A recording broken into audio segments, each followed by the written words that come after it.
Welcome to Car Shopping Questions and Answers. If you are car shopping now or in the next 6 months, I want you to type me in the comments.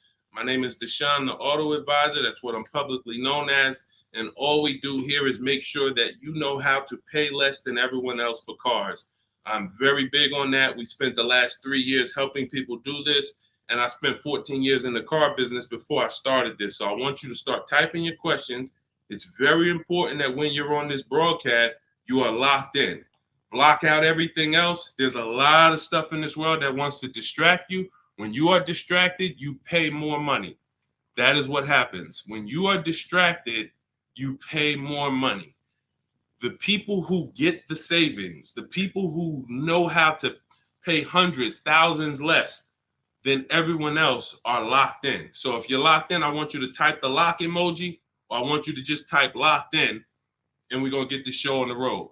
This entire broadcast is brought to you and sponsored by my new digital book. It's called Cars from Home, 7 Steps to Saving Time, Money, and Avoiding Dealerships. You can get a copy in your inbox immediately for 75% off for the next 30 minutes. When you visit the site, in my TikTok bio or in my Instagram bio, you'll see a button to activate the 75% off. You won't pay the $97. In YouTube, you guys will see a comment posted for you guys. I have a link pinned for you. And if you're on Facebook, if you're watching, I have a link for you floating. You can click that and that'll activate your 75%. But it's only for 30 minutes and you'll have the entire blueprint of everything we're going to discuss today. So while you guys are typing your questions, start typing your questions. Start typing your questions. I want to talk to you about the process. Thank you, Kelly. Good to see you. The process that we use to get below market leases, new cars, and used cars. Now, I know that might sound foreign to you. The idea of having a car shopping process may sound foreign because you may be used to winging it. Oh, I just feel my way around it. I hope I do okay. That is not a recipe for success, and you're not going to accidentally get a below market price. It's just not going to happen. You don't accidentally pay less than everyone else. You don't do that by winging it. And what I want to show you is how you can do this without being a good negotiator. So we use a 7-step process. That's why my book is called Cars from Home. You can already hear our process is at home. Who likes being at home? Hit the like button if you would rather spend time shopping at home than in a dealership. Hit the like button. Our process is called Cars from Home for a reason. All of your leverage, all of your control is from home. There is no power in the dealership. That's why the only time we're in the dealership is to look at cars, to test drive, and to go home. That is what we are there for. To look at cars, test drive, go home. We are never there to buy or negotiate because you have no leverage in the car dealership. So all of you, if you're like Deshone, I'm glad. Like, I hate being in car dealerships. You're going to love what we talk about over the next hour if you lock in. If you lock in. Again, if you're locked in, I want you to type the lock emoji, or I want you to type locked in, because I only want to talk to the people. I'm only talking to you. There's tons of people that's going to come through this broadcast. They know they're buying cars this week, this month, next month. They just going to wing their way through it, and they can't lock in. And I pray that we can get them to lock in so that they can see. Because listen, watch this. What y'all going to see me sharing throughout this whole show is really the people who've been locked in before you guys. Look, people like Adina. She just graduated, got her 2024 Hyundai Elantra. She decided the lease was the best way to go for her. She's paying $365 a month, no money out of pocket. $365 a month. I know people right now. In fact, this reminds me when I was young, when I had my first, I got a Pontiac G6 lease. It was $256 a month. A friend of mine bought a car just like this, a Toyota Corolla. They were paying $500 a month. So you talk about 365, 500 and change. These are major. And now to buy a Toyota Corolla would probably be more like close to the $600 a month to buy a new one. So we're going to talk a lot about our structure here. So let's get into it. Dolan, I see we're getting questions, but let me, as we get the questions, let me, matter of fact, let's go. We'll start with the questions. No, bring it up. Because as quick as people type questions, I'll get to them. So this one's from TikTok. I practice what you preach. lease and get the lowest payment and under warranty, it's great. I'll stay there all day at the dealership until I get my price. See, now that's the only part. I love the first part of what you said. The second part, we don't do. And I'm going to tell you why. You don't know what the bottom is. Every dealership's bottom is different. And what they want you to do is they want you to think, again, if this is your first time on a live with me, I want you to type the number 1. Type the number 1 if this is your first time ever on a live stream with me, with us, first time. You may not be familiar with what we teach here. So let's get this out of the way. I don't spend time in car dealerships, and I teach people not to. I'm going to tell you why. Welcome, Kellyanne. Okay, welcome. You came in giving gifts, and I appreciate you. So check this out. Here's why you never want to be in a car dealership negotiating. You don't know what the bottom is. Every dealership's bottom is different. I know they may have told you every Nissan dealer is the same. It's like the Apple store. So just go to whichever one's closest. That's not true. Every dealership is independently owned and operated. They're an independent franchise and they're competing. That is what dealerships do. So here's the dangerous part. Here's the dangerous part about negotiating with one dealer. So you take somebody who, what do y'all think is a good, let's just say, right? Example. Let's take a car that is $40,000 car. What do you think a good discount would be on that? What do you think a discount where you'd be like, okay, I think that feels right. Let's throw out some numbers. I told you, stay by your keyboard, y'all. Let's go. Let me talk to people that's locked in. You're looking at a $40,000 car. What do you think a good discount is on that? Good discount. Just throw a number out there. Some people don't know. 35, okay. $5,000 off. Okay. We'll get to you, Theo. I see you. Okay. $5,000 off. Okay. Let's go. Kelly Jean, you locked in today. I'm okay. $2,000 off. Okay, Atlanta lawyer. Okay. Now watch this. So somebody said 2,000 off. Somebody said 5,000 off. Watch this. Now Tiffany gets a $40,000 vehicle. Look, MSRP was $44,820. She got $6,538, $30 off. Now let me tell you how she guarantees that's the best deal. Multiple offers. If you're in a dealership where the market price of the vehicle is everyone's charging $5,000 over sticker, $3,000 over sticker, $8,000 over sticker, then maybe a $2,000 discount is the best in the market. But there's no way for you to know that without multiple offers. Like, look at Eddie. Eddie was shopping for a Toyota. He bought it. This was last year. He bought it and he said, look, I went with the perfect purchase route, which is a strategy I teach. 2023 Toyota Camry hybrid with all the bells and whistles. Initial quotes were over 10,000 over MSRP. So if any of you are familiar with this vehicle, the Toyota Camry hybrid, dealers were charging people ridiculous money, and they still are. He ends up getting a $2,086 discount after he looked at multiple offers. That is the name of the game. You can't, because now let me show you a little bit more of why we must get multiple offers. You can't feel for the bottom. Look at this. When you look at somebody like Kimberly shop, she gets a matter of fact, oh no, we just had somebody I want to share with y'all because she saved more money than anyone else I've ever seen. Did I bring her deal in here? Did I bring her deal in here? Hold on one second. Yes, I did. So this is Milligan. This was last week. It was a couple days ago. She gets a 2024 Mercedes EQE. It has a $79,000 list price. $79,000 list price. Now, if she would have went in there and said, well, I'm just going to negotiate my way in, and I'm just going to, let's say she got $8,000 off, $10,000 off. Who would feel like that was a good deal? You go in, you're looking at a $79,000 Mercedes.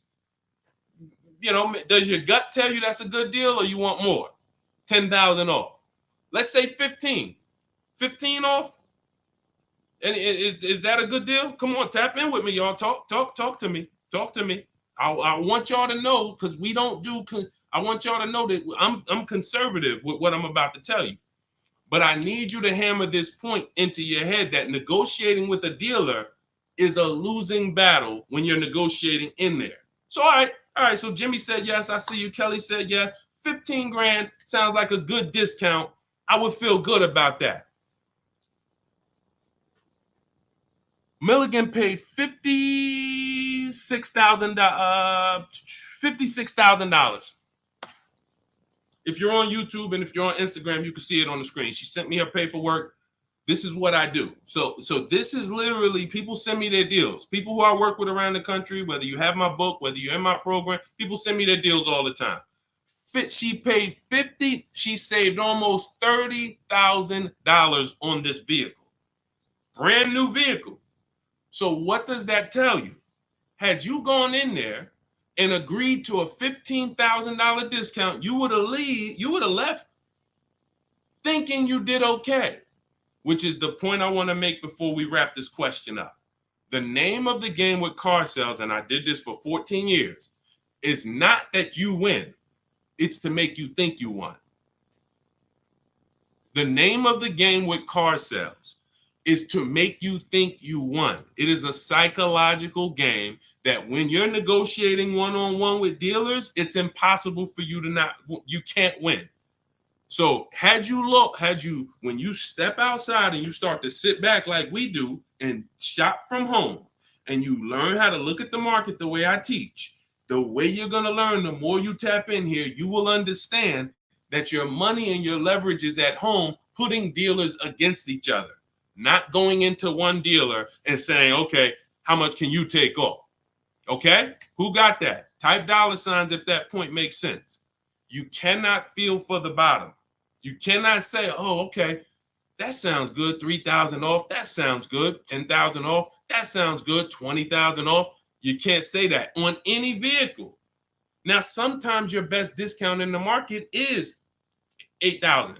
Sometimes your best discount is, like you saw Tiffany a little while ago, 6,000, 6,500. But the only way you can guarantee that that's the best offer in the market is to be at home looking at 5 to 7 offers.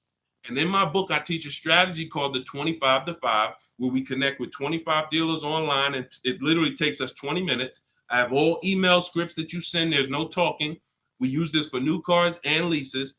And literally, you will get 5 quotes. That 25 to 5 get you 5 to 7 written offers so that you can see what the market is. And you're going to be amazed to see that the best offer to the worst offer is so far apart. When you're looking at these 5 to 7 offers, you're going to be like, wow, how could these dealers be so different? Because 80% of them are overpriced. So when someone tells you, hey, Tiffany, that's my best offer. Hey, Taryn, that's my best offer. Barbara, Ken, my best offer. They may not be lying to you. That's their best offer. We need their competition's best offer. And that's how we make sure we guarantee the bottom price. If Milligan would have settled for $15,000 off, she would have left another $13,000 on the table. We can't leave that kind of money on the table. Okay.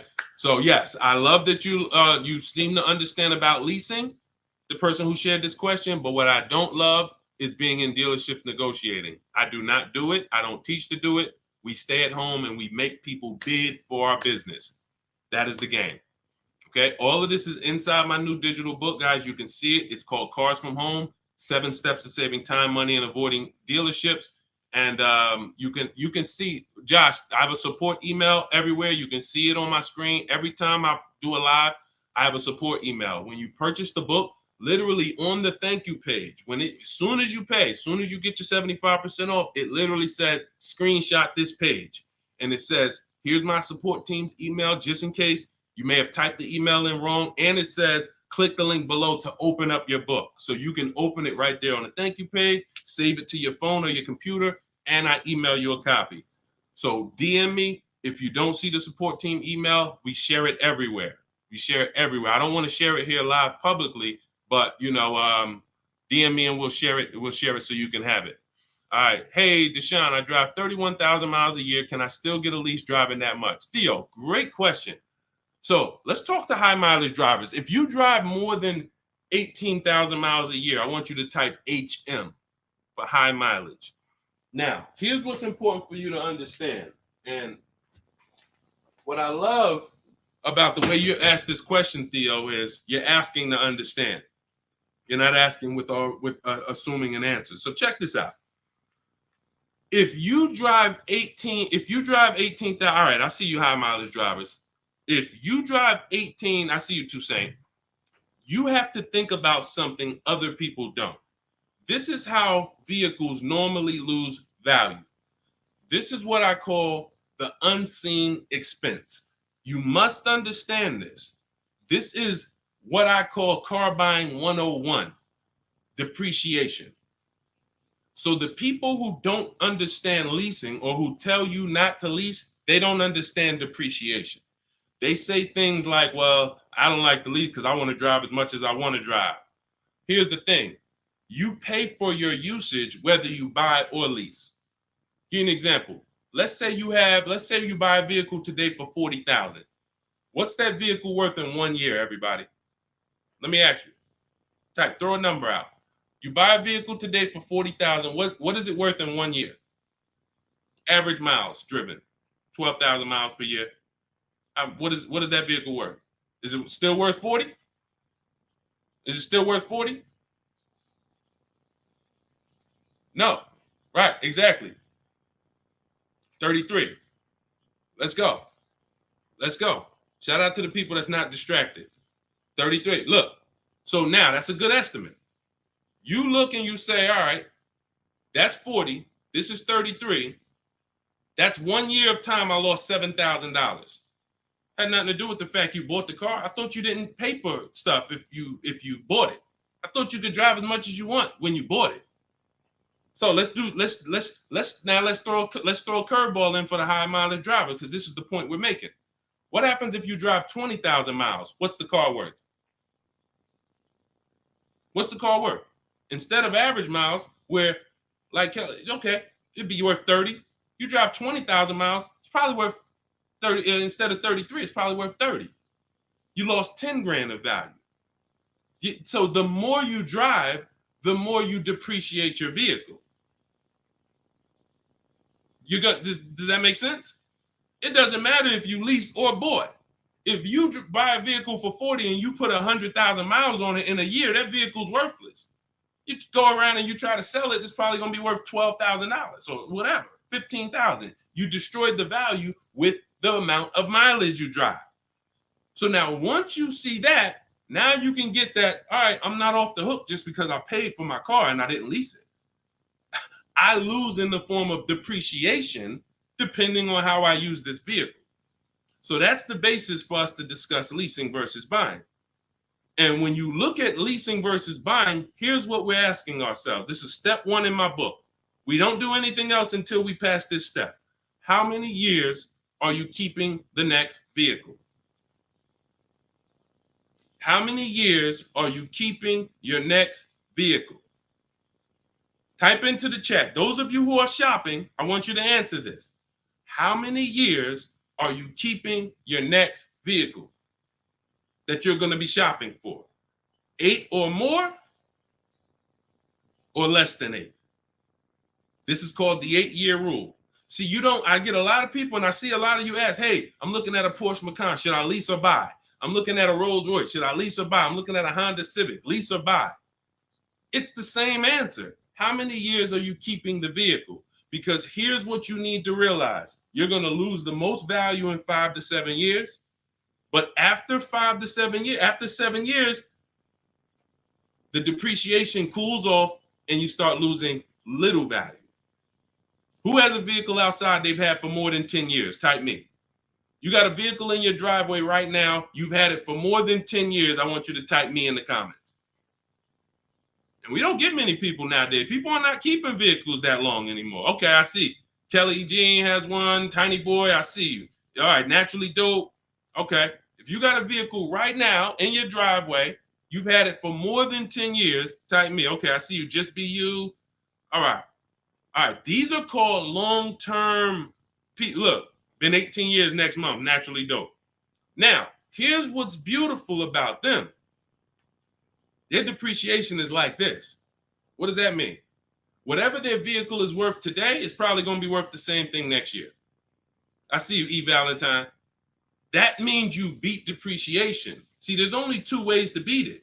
Long-term ownership like them, or with a below market lease. You cannot buy a vehicle, have it lose value for 5 to 7 years, turn around and replace it and think you won. That's just not the way it works. You bought it for 40, you traded it and it was worth 15, and you thought you won. You lost $35,000 or $25,000 in that time period. Was there a way we could have gotten that car or a similar car and lost less than $25,000 in that time period? This is what we're trying to do when we're beating depreciation. So if you are a long-term person, those of you who said, yeah, hey, Jose got 10-year Cadillac, had it from 2011, perfect. If that's your plan, you don't think about leasing. But if your spouse says, I don't want to keep a car that long, I don't see myself keeping a car that long, then they shouldn't be thinking about purchasing because they're going to lose in depreciation. So now when you look at what a lease is you have an opportunity to overpay.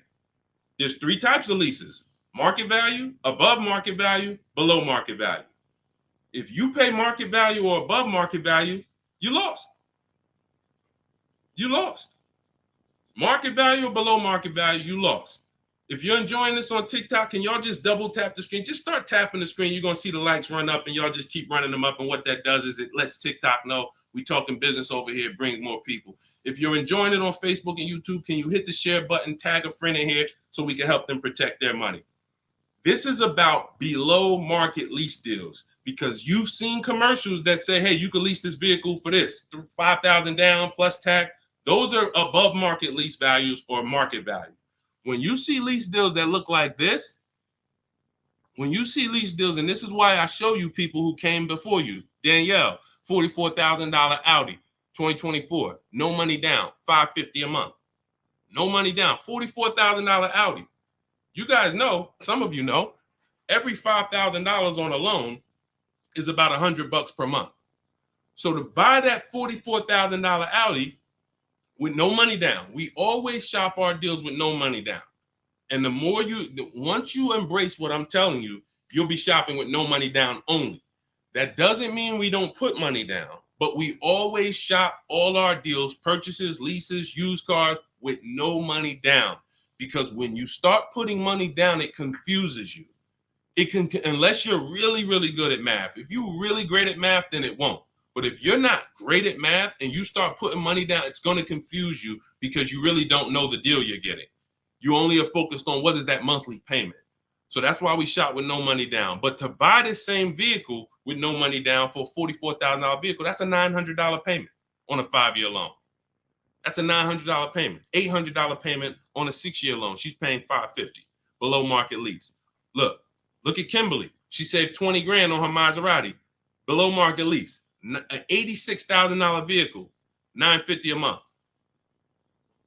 $86,000 vehicle, $950 a month. Charles on his Palisade. Some of you have a Palisade. It's $48,000 vehicle. 48, almost $50,000 vehicle. That's $1,000 a month to buy. All day long, 5-year loan. And some of you, if you're like Deshone, well, I got a $50,000 vehicle and it wasn't $1,000. That means you took a long loan. So we don't do that here. We don't take 8-year loans. We just don't do it. It's the same reason we don't take 40-year mortgages. We have boundaries here that tell us this is too expensive for us. So anyone can get you in a car. You could go buy a Bentley. They give you a 190-month loan. You'll be able to afford it. That don't mean it was a good deal.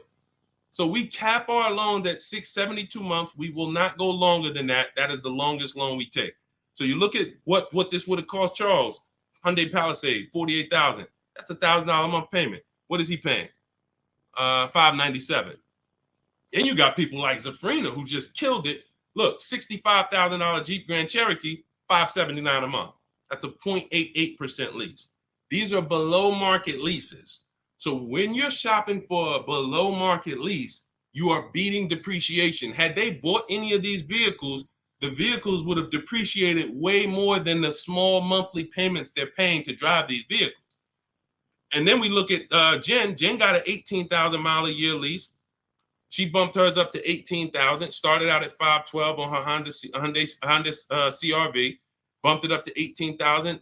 Look, she went from 12,000 miles per year to 18,000 miles per year. It was literally 40 something dollars more per month, $50 more per month. So some of you see people and you're like, oh, they blame the lease for their mistakes. Oh, I didn't get enough mileage, so I ain't leasing again. The problem was you didn't get the mileage you needed because you let pennies stop you from actually having a good lease experience. Instead, you saw the payment for 12 and they said, well, if you want 15, it's $25 more per month. And you said, all right, well, give me the 12. Now you have a bad lease experience. You have a penalty because you didn't get the mileage you needed. That wasn't a smart thing to do. But blaming the lease is an even worse thing to do. So we always get the mileage we need. So Theo, when we look at now that you understand depreciation, you understand you buy a vehicle, you're killing the value. You're driving 31,000 miles per year.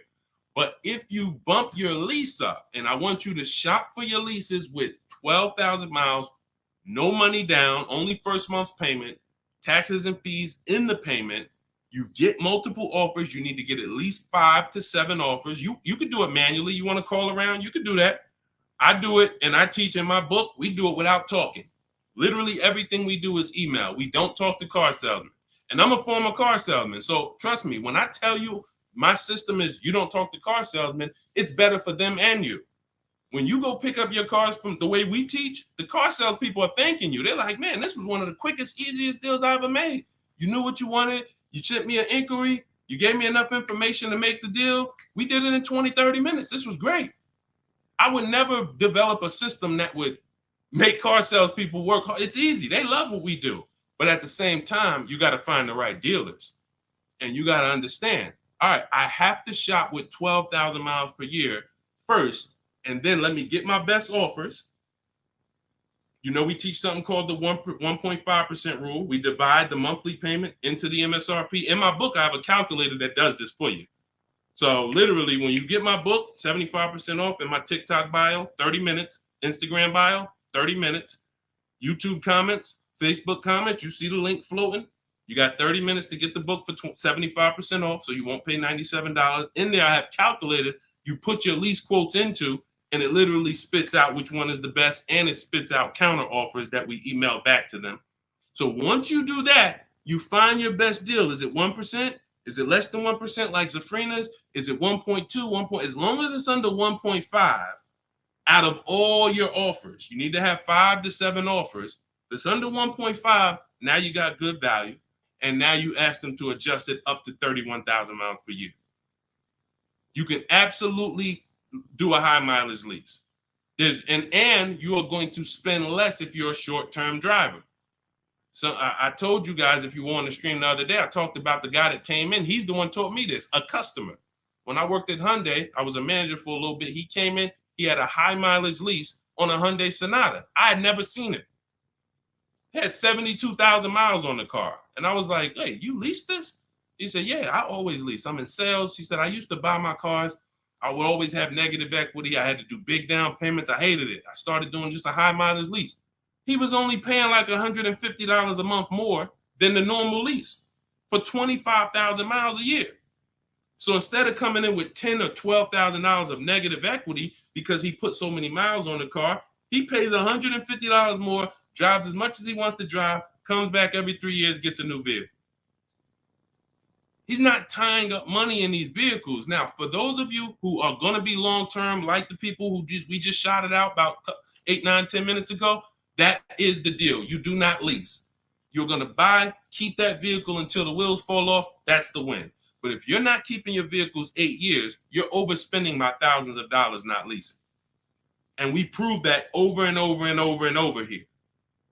I want you to get from being stuck in the middle, either get to the lease side or get to the long-term owner side. Get out of the middle. That's where the depreciation hits are. That's where you lose in resale. That's where you overspend by thousands, and I need you out of there. Okay, that's a great question, Theo. Great question. Go ahead, Dolan. Let's shoot the next one in. Keep typing your questions, y'all. Could y'all keep tapping the screen on TikTok and keep running the likes up? Every time you hear something you like, either hit the like button or the share button. If you're like, man, you know what? Because at the end of the day, look, it's only a couple people that help us move this mission forward. I appreciate it. There's a couple. I love the people who tap in, but I really appreciate the people who share, tell their friends. I see you. Okay? I see you, and I appreciate it. Let's go.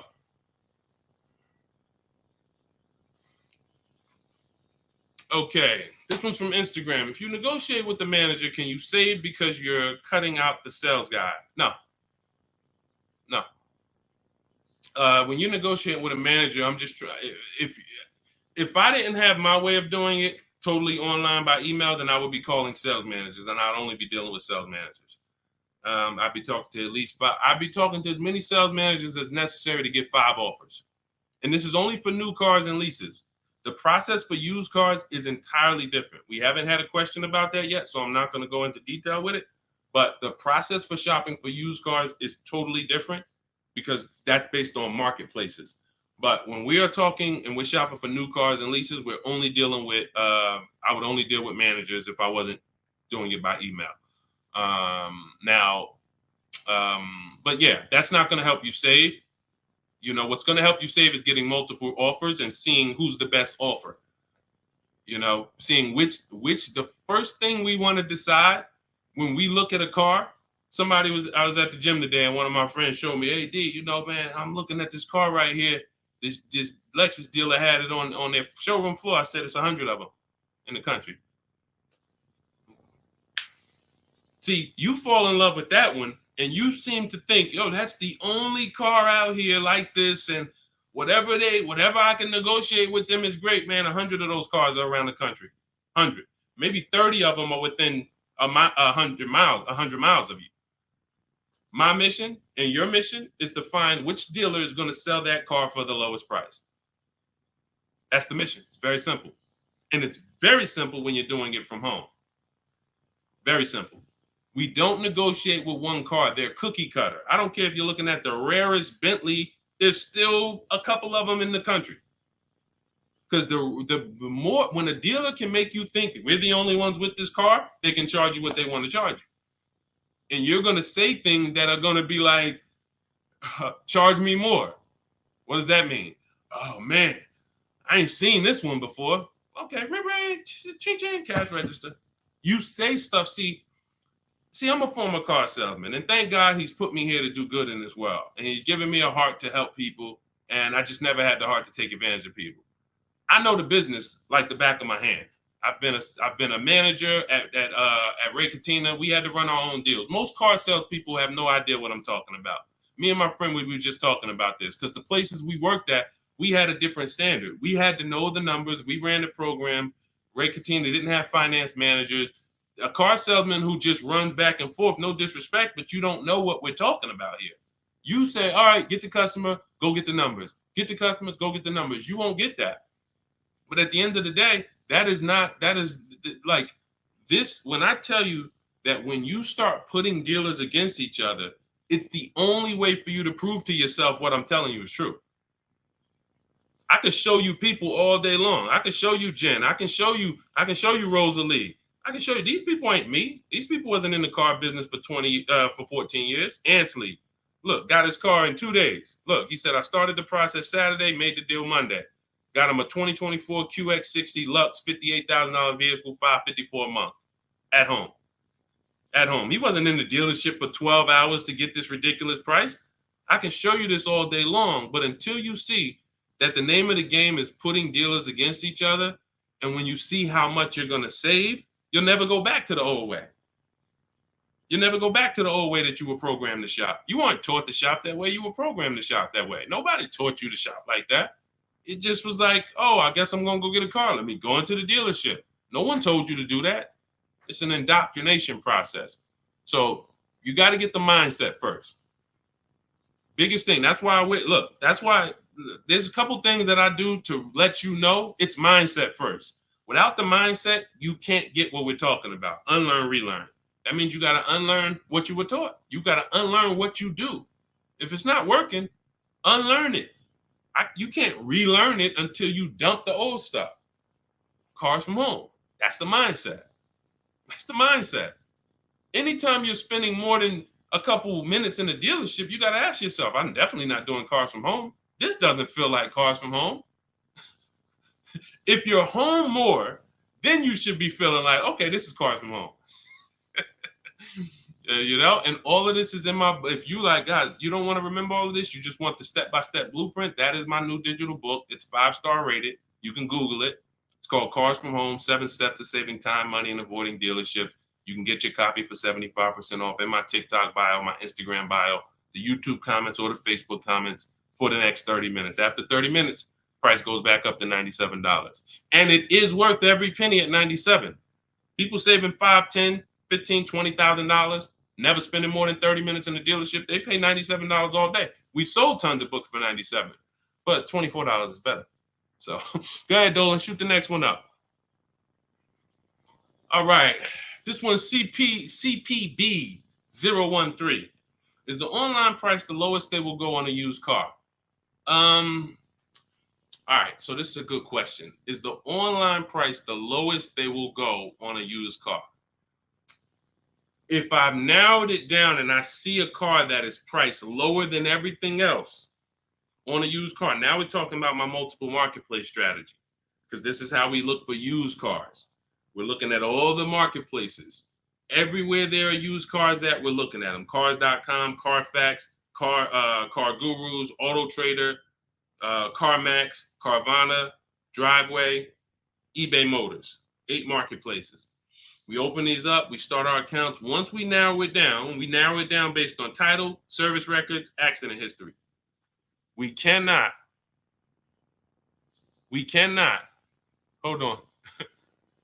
I got a feel TikTok is telling me, let me just, hold on. Can y'all still see me on TikTok? Give me a thumbs up. Give me a 1 if y'all can still see me on TikTok. Give me a 1. I just want to make sure. I just had a pop-up message on TikTok. All right. Thank you, Tiny Boy. Appreciate it. Okay, so you do not buy a used car without making sure you see the service records. There are a couple big things, couple major things when you're buying a used car you need to do besides price. I'm telling you this. We tend to focus on price. We must get a quality car and a below market price. One without the other is a loss. If you tell me, Deshone, man, I used your strategies, I shop, I paid below market value, I know it, I saw this was the lowest car within 100 miles, but the car is in the shop every 3 to 6 months, that's a problem. We lost. So we must get both. So we narrow this down based on service records. As of right now, Carfax is the only one I know that shows service records. So now you can pull this and you can use this on your actual, you can use this as a last case when you narrow it down. Now in my book, it's only one strategy I don't share publicly. It's my secret strategy to get free Carfaxes. I share everything else, but that's my secret sauce. So that's in my book. I'm not going to do that here. And I'm going to tell you why. One Carfax covers the price of the book. So, those of you who want my secret strategy on getting free Carfaxes, that's in my book. But once we get the Carfax, we can see the service records. If the service records aren't consistent, do not buy the car. That's my recommendation. I don't care how good it looks. I don't care if he tells you, hey, I used to change the oil. I changed it myself. Without proper service records, the engine could go before it was supposed to go. The transmission could go before it was supposed to go. Like, this is literally the worst thing you can do. And you don't want that. Okay, let that be a deal breaker. No service records, deal breaker. So another thing you do is you type the vehicle into Google. If you're looking at a 2017 Kia Optima, what you do is you type in 2017 Kia Optima reliability. Skim the articles. Just skim the first page. It don't take you 5 minutes. Look for any red flags. Owners report electric issues. This vehicle has less than average reliability. Once you skim that and you see you're either going to eliminate that vehicle or it's going to pass, after you do that, I want you to type in 2017 Kia Optima longevity. Now you're going to see websites that look at engines and transmissions and what owners say in the long term. And it'll say these vehicles may last 200 to 300,000 miles. This is how you get quality. Again, you cannot get a great price and then not a quality vehicle. It's a loss. We got tons of people, you may have had that issue. You felt like you were doing good, and then all of a sudden your car's having problems. Whatever price you paid for it doesn't matter. The car's having problems. So this is how we prevent that to the best of our ability. So you type in longevity, you may see owners report transmission issues at 80, 90,000 miles. If you're looking at a vehicle with 70,000 miles, isn't that important? Type dollar sign if you understand. If you're looking at a used car and it has 60,000 miles, you do that quick search I just said, and it says owners report transmission issues at 80, 90,000 miles. Wouldn't you want to know that? Quick search. This is 10 minutes to say this is free. Free things that take no time, that save you thousands of dollars and headaches and money and all of this. So now, once that's happening, we look at the prices. Now we look and say, all right, is this the lowest price on the market? All right. Are they going to charge any fees? This is what we need to know, CPB. Because some people will put a price online. Who's experienced that? Who's had a dealer that they saw a price online, they went in, and then it was a different price? Type me if you've had that happen to you. You saw a price online, you said, okay, price looks good. You go in, all of a sudden it's okay, but this and this, and then we got this, and then we got this, and next thing you know, you're $8,000 more than the price online.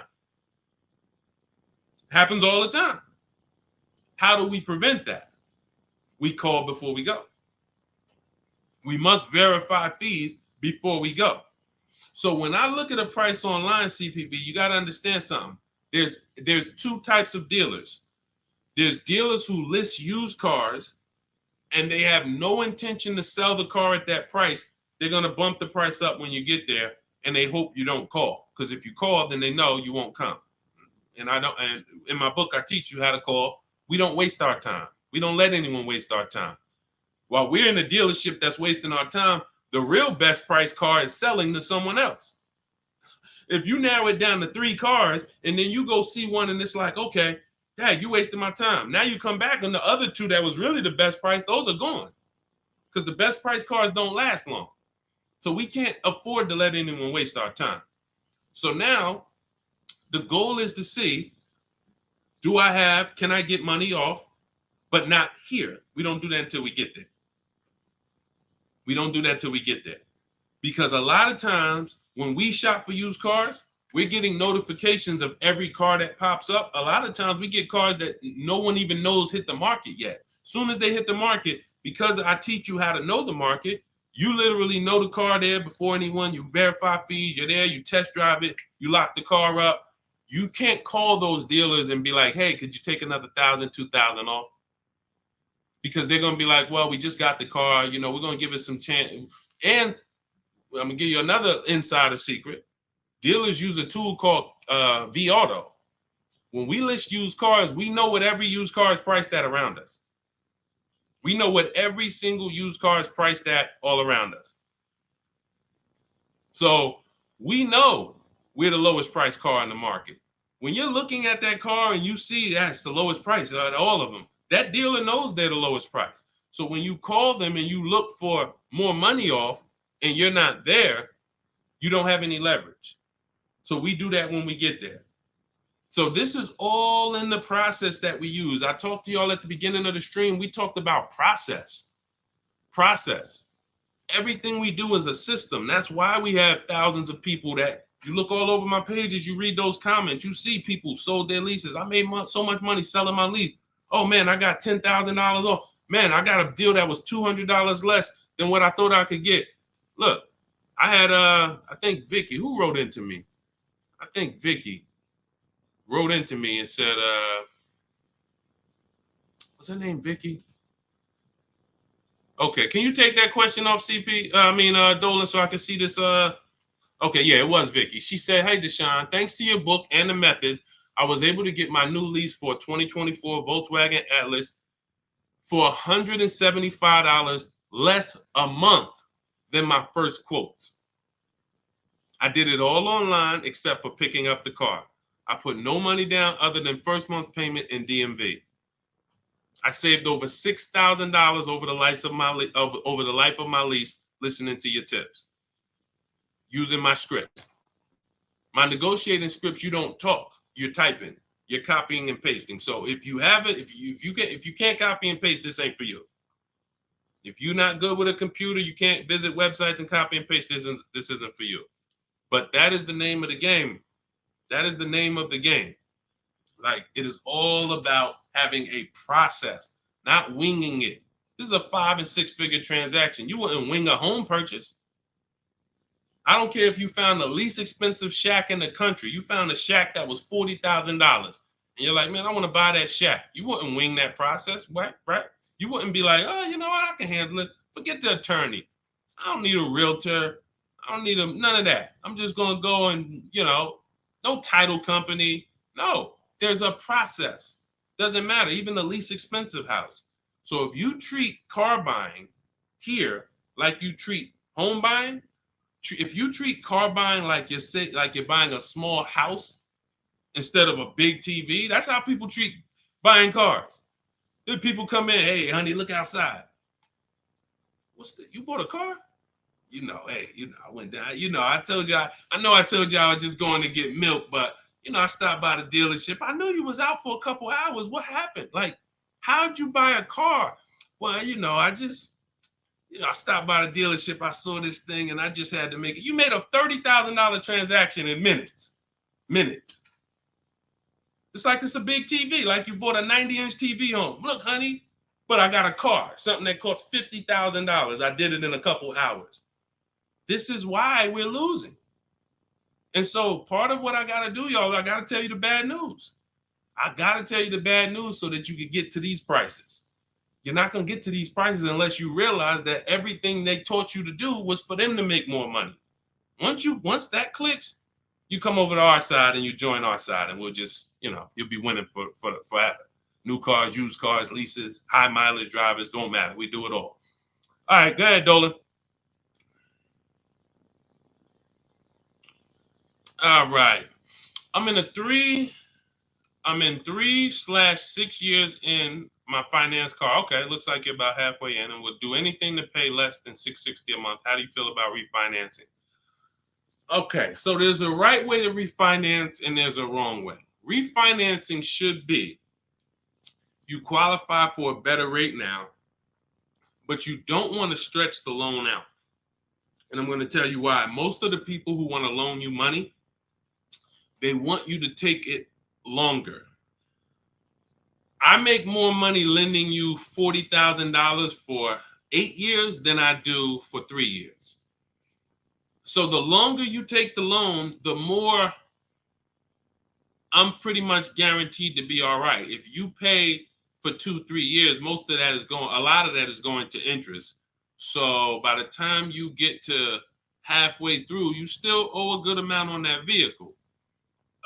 So most people, when they refinance, they call and they're like, okay, well, what's the lowest payment I could refinance into? And then they'll stretch the loan out.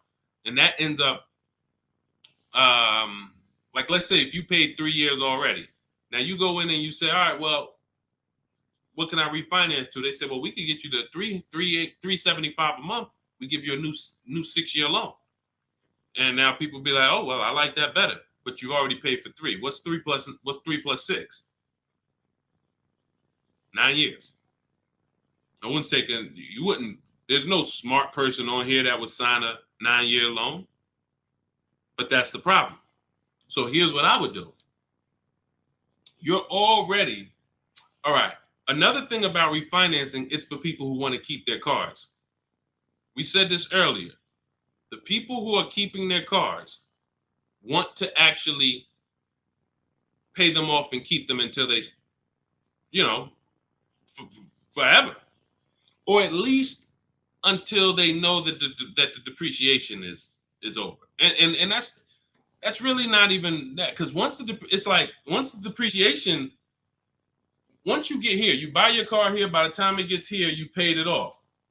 Now you don't want to get rid of it, because now this is where you've reached what I call the reward stage. This is where it's like, man, my car is not really losing that much value. Now let me keep this thing and really get my money out of it.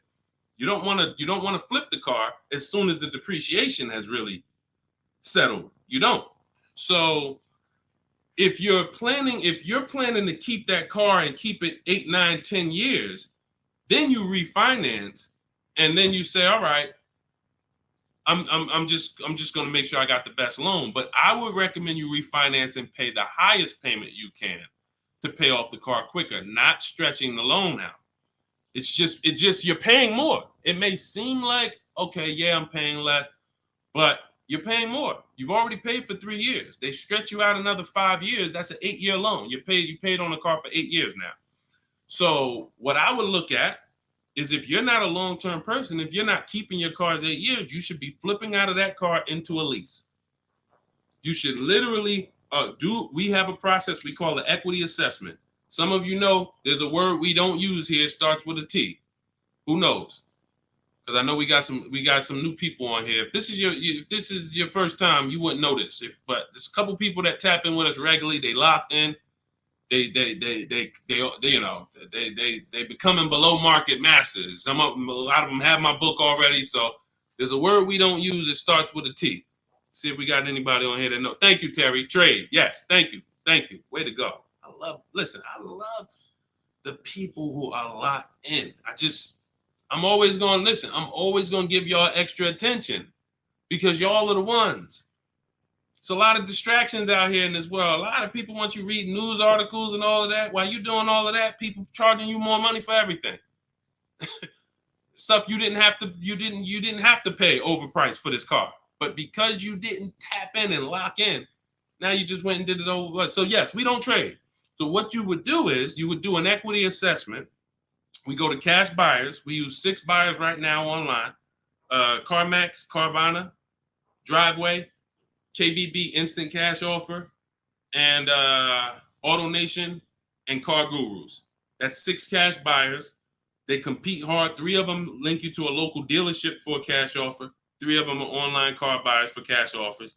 And these are people I've helped hundreds of people sell cars to these people. I've sold my car, my mother's car.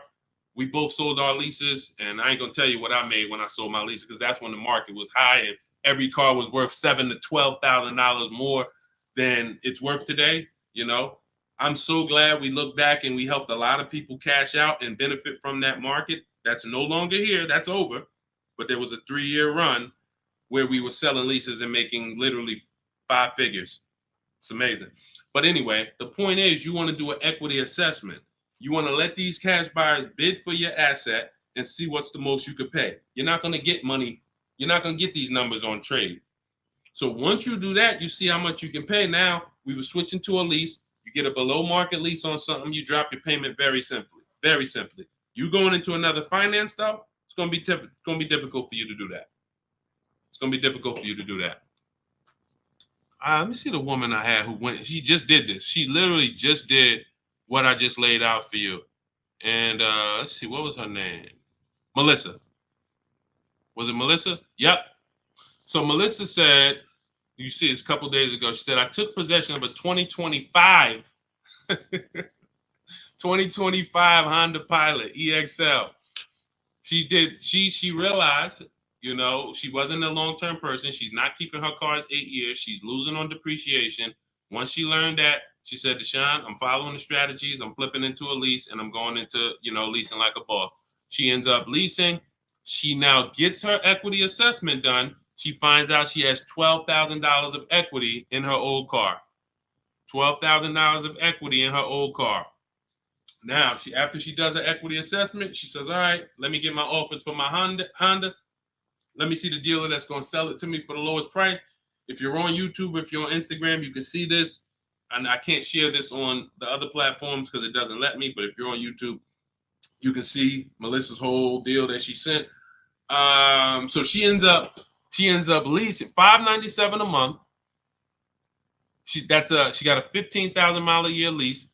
The Honda was, I believe, close to $50,000. Yep, it was close to $50,000. She has a $12,000 check coming that she's gonna put in her bank account. Now she was used to just flipping that over to the next car. That's how they get you. See, hold on, I got it. That's how they get you. She's used to going into the dealer. What's my old car worth? Who's done this? If you'll be honest and say, ouch, you've done this. If you can't say amen, say ouch. That's what my old pastor used to say. You can't say amen, say ouch. When you look and you go, what's my old car worth? I want to use that for a trade. I don't want to put no money down. That's why I got my old car. Now what'll happen is that old car, you just flip the finance, and now when you hear the payment, it's like, okay, I guess the payment's not that bad, but you don't realize your old car was a $10,000 to $12,000 to $15,000 down payment that just stacked their profit, and now it's all types of bad. It's because it's too much money for a person to control. It's too much money. When you go into a dealership to trade and you need a loan, that's 3 transactions you're giving to the dealership. 3. That means I want to sell you my old car. That's 1 transaction. And instead of me making people bid for my old car, I'm just going to give it to you. I'm going to just have you be my only offer.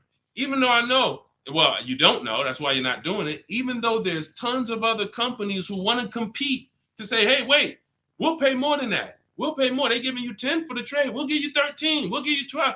Like, you don't know these people exist. So you're now giving that to the dealer. Now you say, and I need a loan.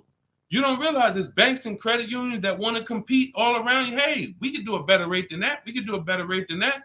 In my book, I teach something called the bank bidding war, where we have all of these people bid for our loan, and it doesn't affect our credit. There's a particular way we do this. It's a bank bidding war. They give you a window to shop. Now, you can't let dealers run your credit and just run you, that's different. I'm talking you rate shopping. But you're giving that transaction to the dealer without shopping it. And then you're buying a car from them, even though there's other dealers who have the exact same car that you're not getting prices from. That will sell you the car for $3,000 less, $5,000 less, $8,000 less, $15,000 less. You won't know that because you're just dealing with this one person. So that is what happens most of the time. That's why when you step into our way, you see it's totally different. You can't even mix what we do here with how y'all do it. You can't. It's oil and water. So that's how Melissa did it. The same way I just told you to do it. She said, you know what? I'm not buying these cars anymore. I'm not keeping them 8 years. If I'm keeping a car 8 years, then I'll shop to buy again. Again, for those of you who just came on the stream, if you are keeping your car more than 8 years, your next car, you shop for a purchase. New car, used car, purchase. But if you cannot tell me 100% you are keeping the car 8 years, you should be shopping for a lease. It's not even close. The prices paid, the quality of vehicles driven, as long as you're getting the right mileage you need, it's the best thing ever. New cars, and we're paying cents on the dollar compared to everyone else. But you have to bid these out. Can't walk into a dealer and say, hey, work me a lease out. You're never going to get these prices. Never. Go ahead, Dolan. Next question. All of this, for those of you who like Deshone, listen, I love what I'm hearing, man. It's no way I'm going to remember all of this. This is all in my blueprint. I'm not winging any of this.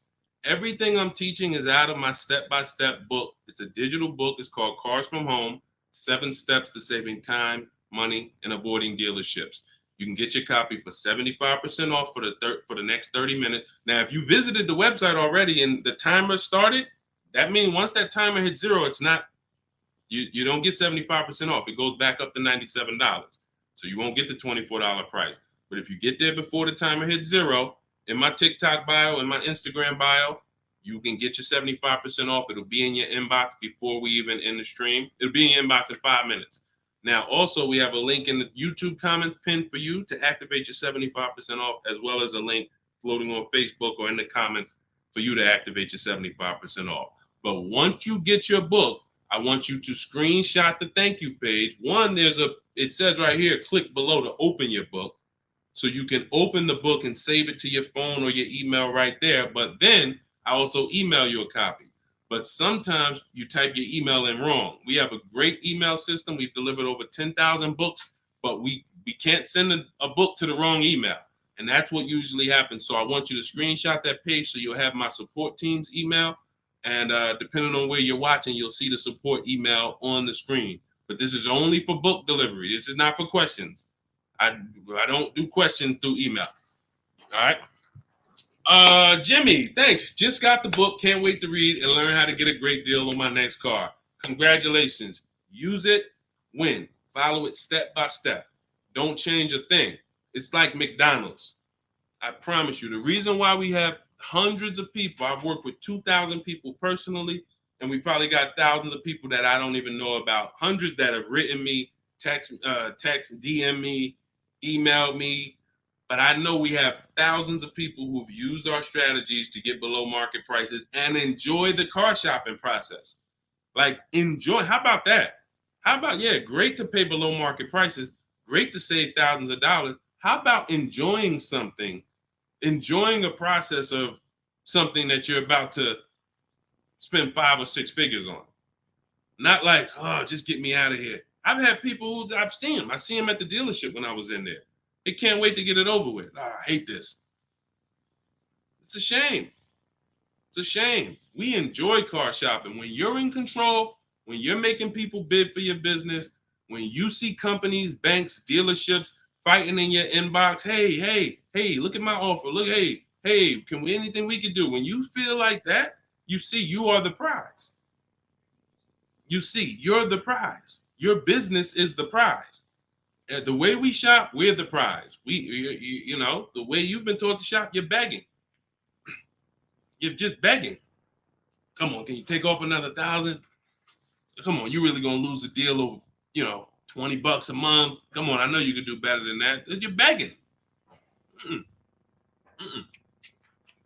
Yeah, congratulations, Jimmy. Keep me posted and make sure you email me your deal when you get it. I can't wait to see it. Go ahead, Dolan. Got a time for a couple more. All right, let's get through as many as we can. Let's go. Just be you. What's average credit score you need for a good lease with no down payment? I would say I like to see people around 670, 660. Depends on the vehicle you're shopping for. Now, there's some vehicles that won't let you be their first lease. If you've never had a car loan, you need to have a car loan. Mercedes was big on that. They wanted you to have a car loan or lease prior to them. But usually a 680 could get you approved tier 1 for most vehicles that I've seen. Now, it's not all about credit score. It is. I have something in my book I call, it's called, leasing and credit. And what I tell you is it's about profile. It's more about profile than just score. Profile is like nothing gets you approved for a lease like a paid car.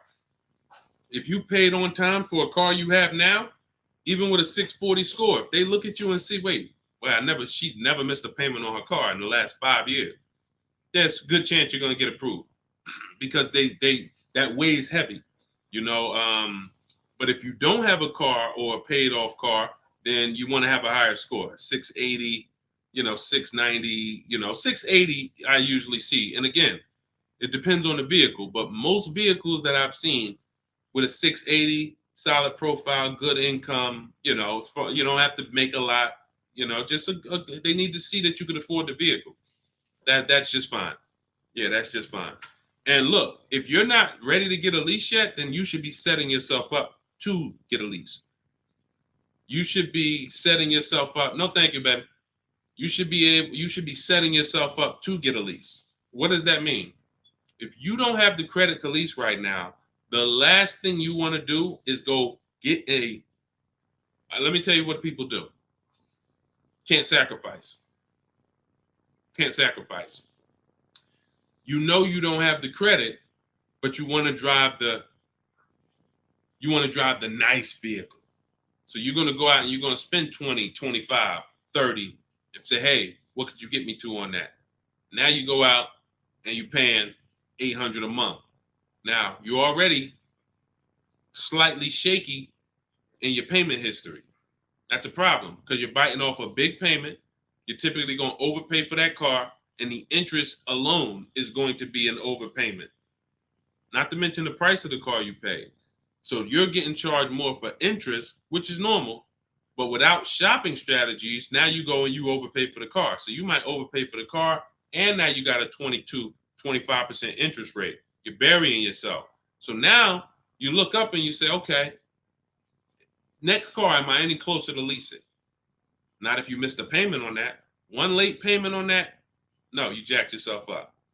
So what I teach people to do is when you don't have the credit, get something very inexpensive.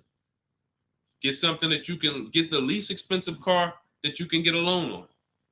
Get a car that was like a Hyundai Elantra or, Toyota Corolla, something small. That was the smallest car you could get, because the smaller car you get, that means you could get it pre-owned and it won't be that expensive. Like, all right, a Hyundai Elantra is $24,000 brand new. That means I could get, if I wanted to spend 10 grand on one, I should be able to get one that's like 7 years old, 8 years old. It's only 24,000 new. I shouldn't have to, but if I'm looking at a car that was 50,000 brand new and I want to spend 10 grand, then, I'm going to get a 10-year-old one with 100,000 miles.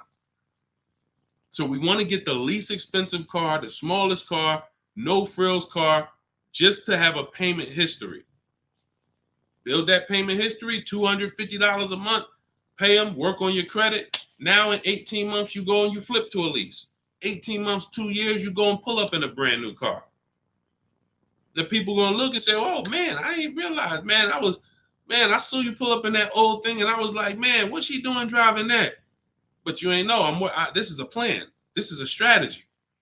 I'm not going to go and bite off a expensive car. What I need to, I need the nicest car, knowing that my credit isn't there yet. I'm going to sacrifice now for 2 years, get a car with a low payment, make sure it's reliable. I call this a smart car. It stands for saving money at the right time. And then in 2 years, I'm flipping into a brand new lease because I worked my plan. But that's a plan. How many people I saw with bad credit driving Dodge Chargers? I look at what they paying and it's like, yo, dog, this is a horrible deal. Why'd you do this? You couldn't just sacrifice. You already make the money. You could have bought a less expensive car, fixed your credit, and in 2 years you've been driving a new Dodge Charger with, leasing it. Like these are the things that I tell people with bad credit, because it's a real financial, you need a plan. You need a plan. So good question though, just be you. All right, go ahead, Dolan. Send one more in. Let's go. Everybody getting value. If you're getting value out of the stream, type dollar signs. Type dollar signs. This is what we do over here. I see y'all running the likes up on TikTok. Shout out to everybody tapping the screen. Appreciate y'all. Queen Daphne, I was leasing for 20 years and I bought this last car. I have 76,000 miles on it in 4 years. Now I want to get a new one. See, you're a lease person. So you shouldn't, you're a lease person. You should be leasing, getting yourself, if you have in 4 years, 76,000 miles, that's about, it's probably about 18,000 miles a year. Look, here's the thing. Look at Jen. If you didn't see Queen Daphne, I shared Jen's deal earlier. Look at Jen. She got the exact lease you need. Look, finalized my deal this evening. Honda CRV hybrid, very popular vehicle. 39,155, 512 a month at 12K. We always shop 12K with no money down. It was a 512 a month payment. That's a 1.3% lease. 512 on a $39,000 vehicle. So now once we shop our deals for 12, that's when we adjust with the dealer who wins the bid. Whatever dealer wins the bid, now we adjust the mileage with them. We customize it with them. So she said, okay, she told the dealer she wanted 18,000 miles per year. It went from 512 to 563 a month. That's it. Literally. $50 more a month. And she's driving 18,000 miles per year. $50 more. That's what people don't do. They take the 12, $50 more a month times 36, that's $1,800. $1,800. $1,800 over a 3-year period. $50 more per month. She gets what she needs instead of a person who says, well, I really needed 18, but I got 12. So you got 6,000 less miles than you need. Multiply that by 3 years. That's 18,000 miles over you're going to go. At 25 cents per mile, you're going to be charged. 18,000 miles over at 25 cents per mile is $4,500 penalty. This is what we call penny wise, dollar foolish. Penny wise, dollar foolish. I'm going to pay $4,500 at the end to avoid paying $1,800 over 3 years. Y'all understand? You understand? It's always about getting the mileage you need. It's always less expensive to get the mileage you need because people think they can avoid that. They think, some of it is the dealer's fault and some of it is the person's fault. The dealer may lie to them and say, hey, if you go over mileage, don't care, just come back and we'll get you out of it. They're just rolling that $4,500 penalty over to the next car and burying it and stretching it out. That doesn't go away. You cannot, because you know why the dealer has no control over this? Because the dealer has nothing to do with that. It's the bank's vehicle. The bank is expecting you to bring back the vehicle with the mileage you said. So when you bring it back and it has 18,000 more miles, you owe the bank. The dealership is out of it. The day you buy the vehicle, that paperwork signed, the check gets cut, dealership gets paid, dealership's out of it. They have nothing to do with the car anymore. It's between you and the bank. That's the bank's car. That's why when you drop off a lease, you pay a disposition fee to get the money, to get that car back to the bank where it belongs. The dealer has to transport it to the bank. It's their car. So it's always, we always shop for what we need. And it's a small amount of money. So what you do, Daphne, is you do your equity assessment. We talked about it. If you missed it about 10, 15 minutes ago, you can go and watch the YouTube replay. Or if you want everything I teach step by step in my book, it's in my digital book. You can click the link in my Instagram bio or in my TikTok bio. You get 75% off, so you get the steps for $24. As long as you get there before the 30-minute timer goes to zero. But what you do is you do your equity assessment to find out the most money a company will pay you for your current car. See if you have equity or do you have negative equity. And once you do that, now you move into shopping for your replacement lease. And it's simple. You separate those two transactions and you'll be just fine. And it's very, very simple. But I wouldn't, unless you're keeping your car 8 years, don't do this. And this happens a lot. People who love leasing, enjoy leasing, and then all of a sudden you buy something and it's like, nah, you know what? I really want to get back to leasing. That happens. I did it. And I broke my own rule. And here's the thing. When you break your own rule, y'all see, because I'm about to replace this truck, because I thought I was going to keep it 8 years. This is why you have to know. When I bought this pre-owned Infiniti truck, I got a great price on it. Saved 42% off the original price. That's another thing we do with used car. We must know what the original price was to know if it's a really good deal. We didn't go into detail on that in this show, but that's a big deal. You cannot. How do you know you're getting a good price on a used car if you don't know what it was originally priced? What equipment it was, what packages it had in it, what was the original list price, and what's the asking price? That's how we calculate discount. I call that the true value discount. That's in my book. So, but when I got it, I got a great deal on it. Now, when I look at the money that I paid over 3 years, once I get this new lease, you're going to see that I could have just gotten the lease. I could have just gotten the lease when you compare a used car, great deal on a used car, to a lease, they're about the same money coming out your house over a 6-year period. If you got one vehicle and you kept it for 6 years versus 2 leases, it's going to be about the same money on 2 pre-owned cars. Now, comparing a new purchase to a below market lease, totally different money. thousands more for the new purchase, thousands more. We've already hit on that throughout the stream. But what I'm going to show y'all when I do this is the amount of money that I put into the car over 3 years, over the almost 2 years I've had it.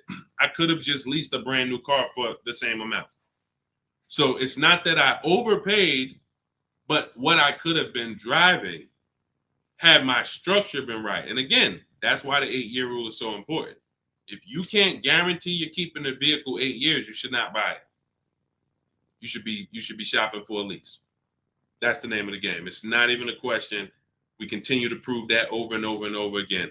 So anybody, if you just jumped on, you can watch the YouTube replay. You can see all the lease deals that we shared. Again, the message is get from one side, get out of the middle. Get out of the middle. You either want to be on the shopping for below market lease side, or you're a long-term buyer keeping your cars more than 8 years. Everyone who's buying their cars and trading them in, or buying them, paying them off, and then trading them in, you're losing the most money because you're on this depreciation curve. Again, we're just recapping what we covered in the show so far. This is how you're losing value, and then as soon as you get to the bottom where it's starting to cool off, you replace your car and you go do this all over again. So you need to get to one side. You either want to be shopping over here for below market leases, or you're keeping your cars long enough to beat depreciation, like the people we talked about earlier in the show who said they had cars for 12 years, 10 years, 15 years, 18 years. That's the name of the game. You don't want to be leasing and then buying the lease. You're mixing them. You don't want to be buying the cars and then replacing them before they're paid off. You're stuck in the middle. So let's get in the right structure.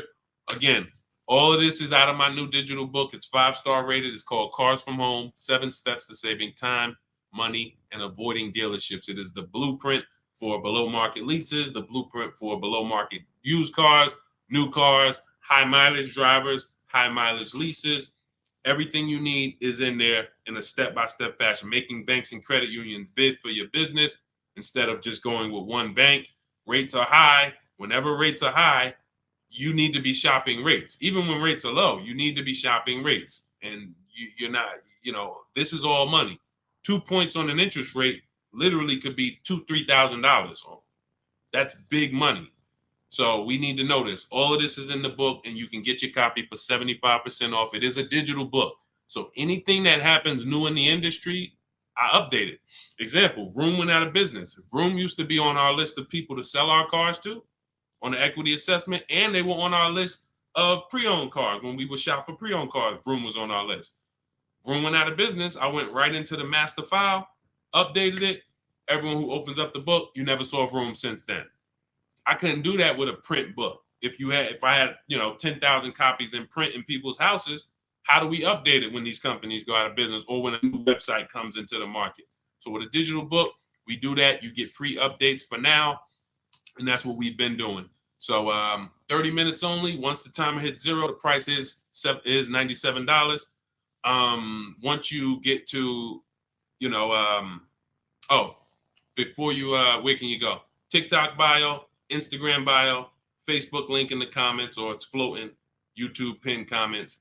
Get there, get your copy for 75% off. And please send me your deals.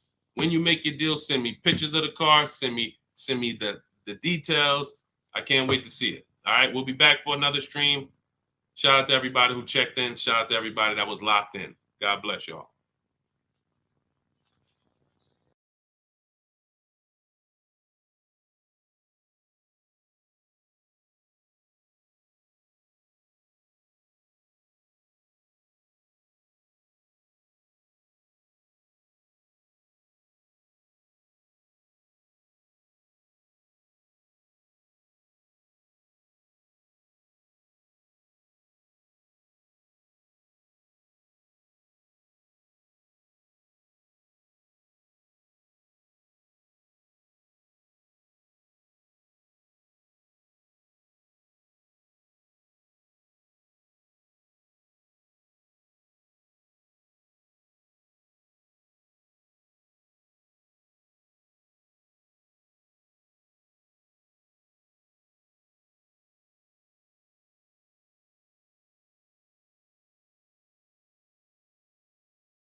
Welcome to Car Shopping Questions and Answers. I am your host, publicly known as Deshone the Auto Advisor. We do these shows throughout the week to make sure that you guys know how to have a process to get below market deals. There's three types of prices you can pay with any car: market value, above market value, below market value. Below market value is reserved for the people who have strategies. It's not for the negotiators. Great negotiators pay market value all the time. They never know it. The only way to guarantee below market deals is to master the art of putting dealers against each other, looking at multiple offers. That is how you guarantee below market deals from home. So everything we're going to be talking about today is something we call the cars from home mindset. You do not need to spend more than 30 minutes in a car dealership to pay below market price. What you need to do is learn how to make dealers compete for your business so that you can stop begging for discounts. So you'll see this in a whole different way. We got a couple questions already that came from TikTok. So we'll get to those. You guys can start typing your questions. We have Dolan in the background. He's moderating and he's going to bring in as many questions as we could get through in the next hour. So we're going to try to go as fast as we can. Let's get the show on the road. Everything you're about to learn is going to be out of my new digital book. It's called Cars from Home, 7 Steps to Saving Time, Money, and Avoiding Dealerships. And as part of our welcome offer, you can get a copy for 75% off. It's normally $97 and it's worth every penny. You can Google it. You can see it's 5-star rated reviews, but I want to make you a special welcome offer to get your copy at 75% off. You can get it in my TikTok bio and my Instagram bio. Just click the link and it'll activate that 75% off. And for those of you watching on Facebook, you'll see a link floating. And for those of you on YouTube, we have a link pinned in the comments for you. So, but that's only for 30 minutes. Once that countdown hits 0, the price does go back up to $97. So even if you miss it, you want to get your copy. It'll be everything we're talking about. Okay, Dolan, let's get going. You can put the first question in. This one's Angie B. How are you? So I just got pre-approved for $30,000 from Nissan. Should I ask about the interest rate and loan? Yes, you should.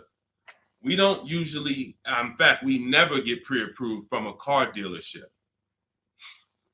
Nissan is, I was at the gym earlier and somebody said, hey, I went into my Lexus dealer and, I said, you own a Lexus dealer? He said, well, what do you mean? I said, you said it was your Lexus dealer. You said, I went to my Lexus dealer. I said, that dealer is independently owned and it's for profit. It's not for you. These people are not your friends.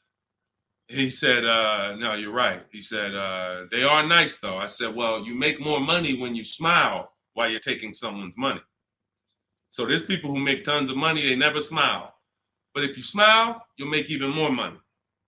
The point is to understand that someone who has an interest in making money on you should never be your only offer.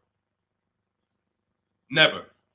Because you don't know how much they've built in for themselves. So when you get this pre-approval offer, the best thing for you to do is to, all right, there's some smart people on here that know this. They know this particular part. You separate your car purchase from your loan. You can't mix these two things. I want you to start looking at Angie.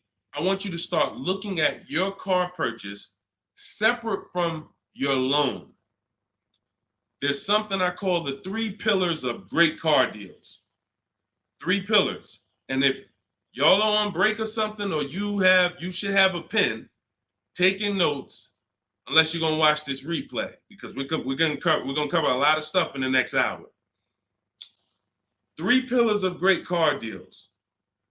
You must get a great deal in each pillar to actually get a great deal. First pillar, who I buy my car from. Second pillar, who I get my loan from. Third pillar, who I sell my old car to. Those are 3 independent transactions. So when you give a dealer your old car, because you said I'm going to trade, now you give a dealer your loan. And you also buy a car from that dealer. You've given them 3 transactions. Each of those transactions has big money in it.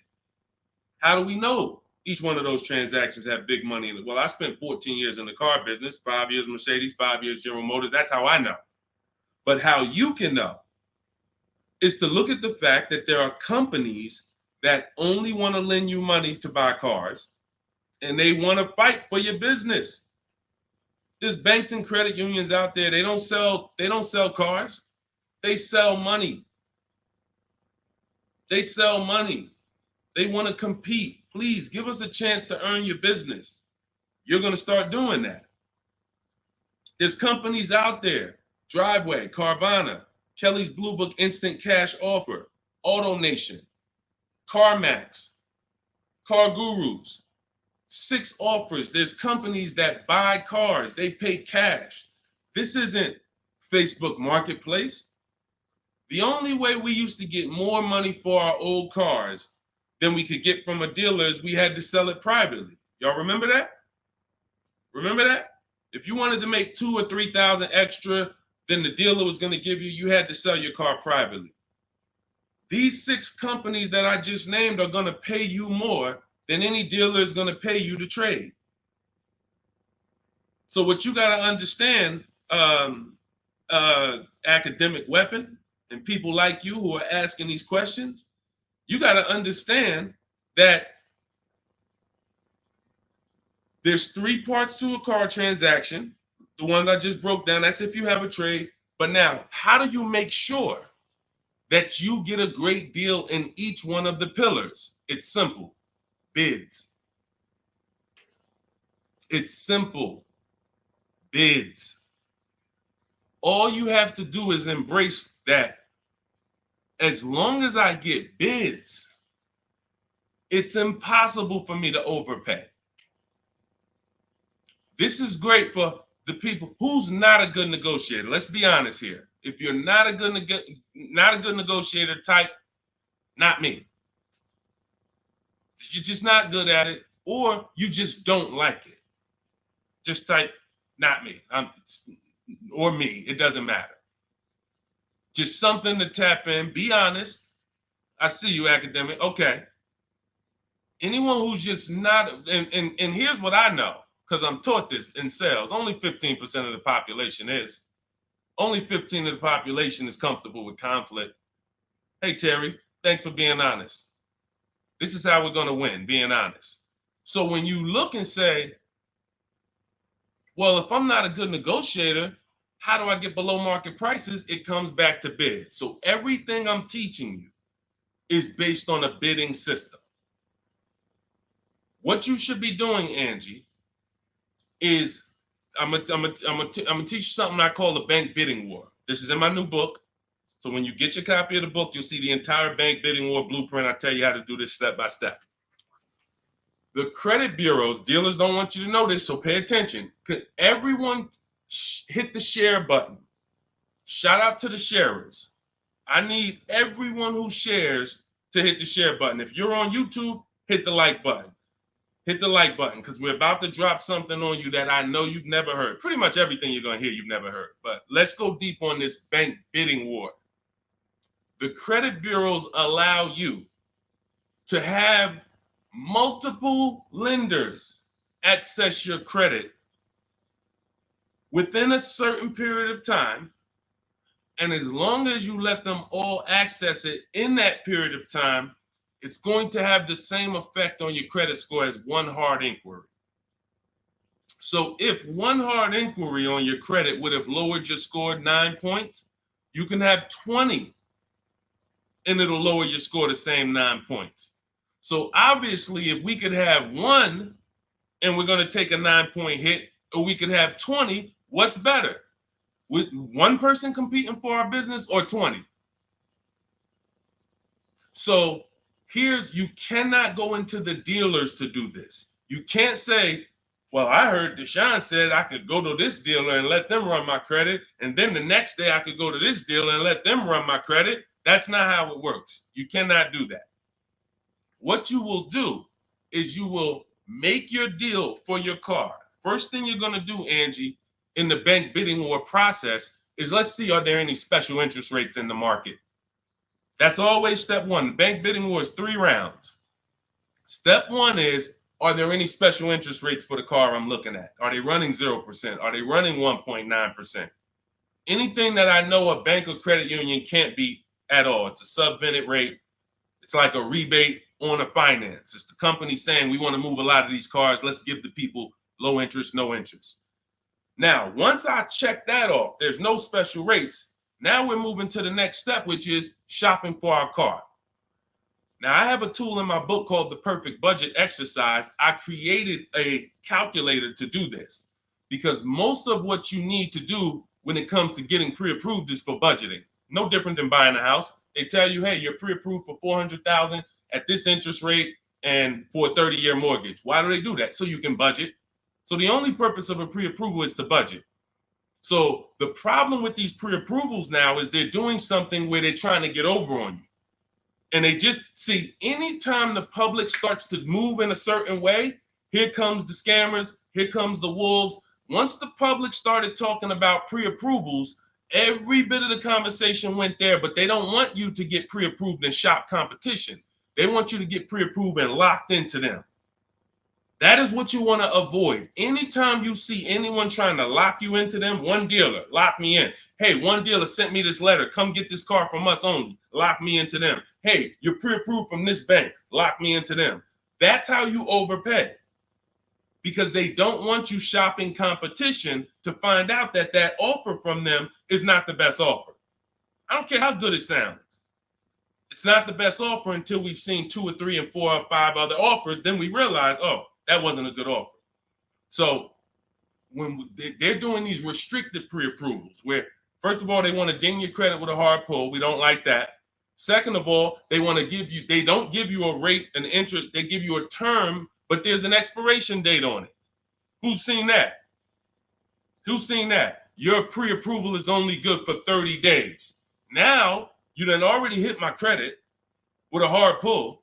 Now I'm out here shopping, and I'm shopping with my back against the wall, and I have pressure not from the dealer that I'm buying from. I got pressure from the bank that wants to loan me money. Hurry up and find a car. If you don't find a car in 30 days, you got to come back and we got to hit your credit again. So what are you going to do when you're out there shopping and looking and you know your pre-approval expires in 2 days? You mess around and take something that you wouldn't have taken if you didn't have that deadline.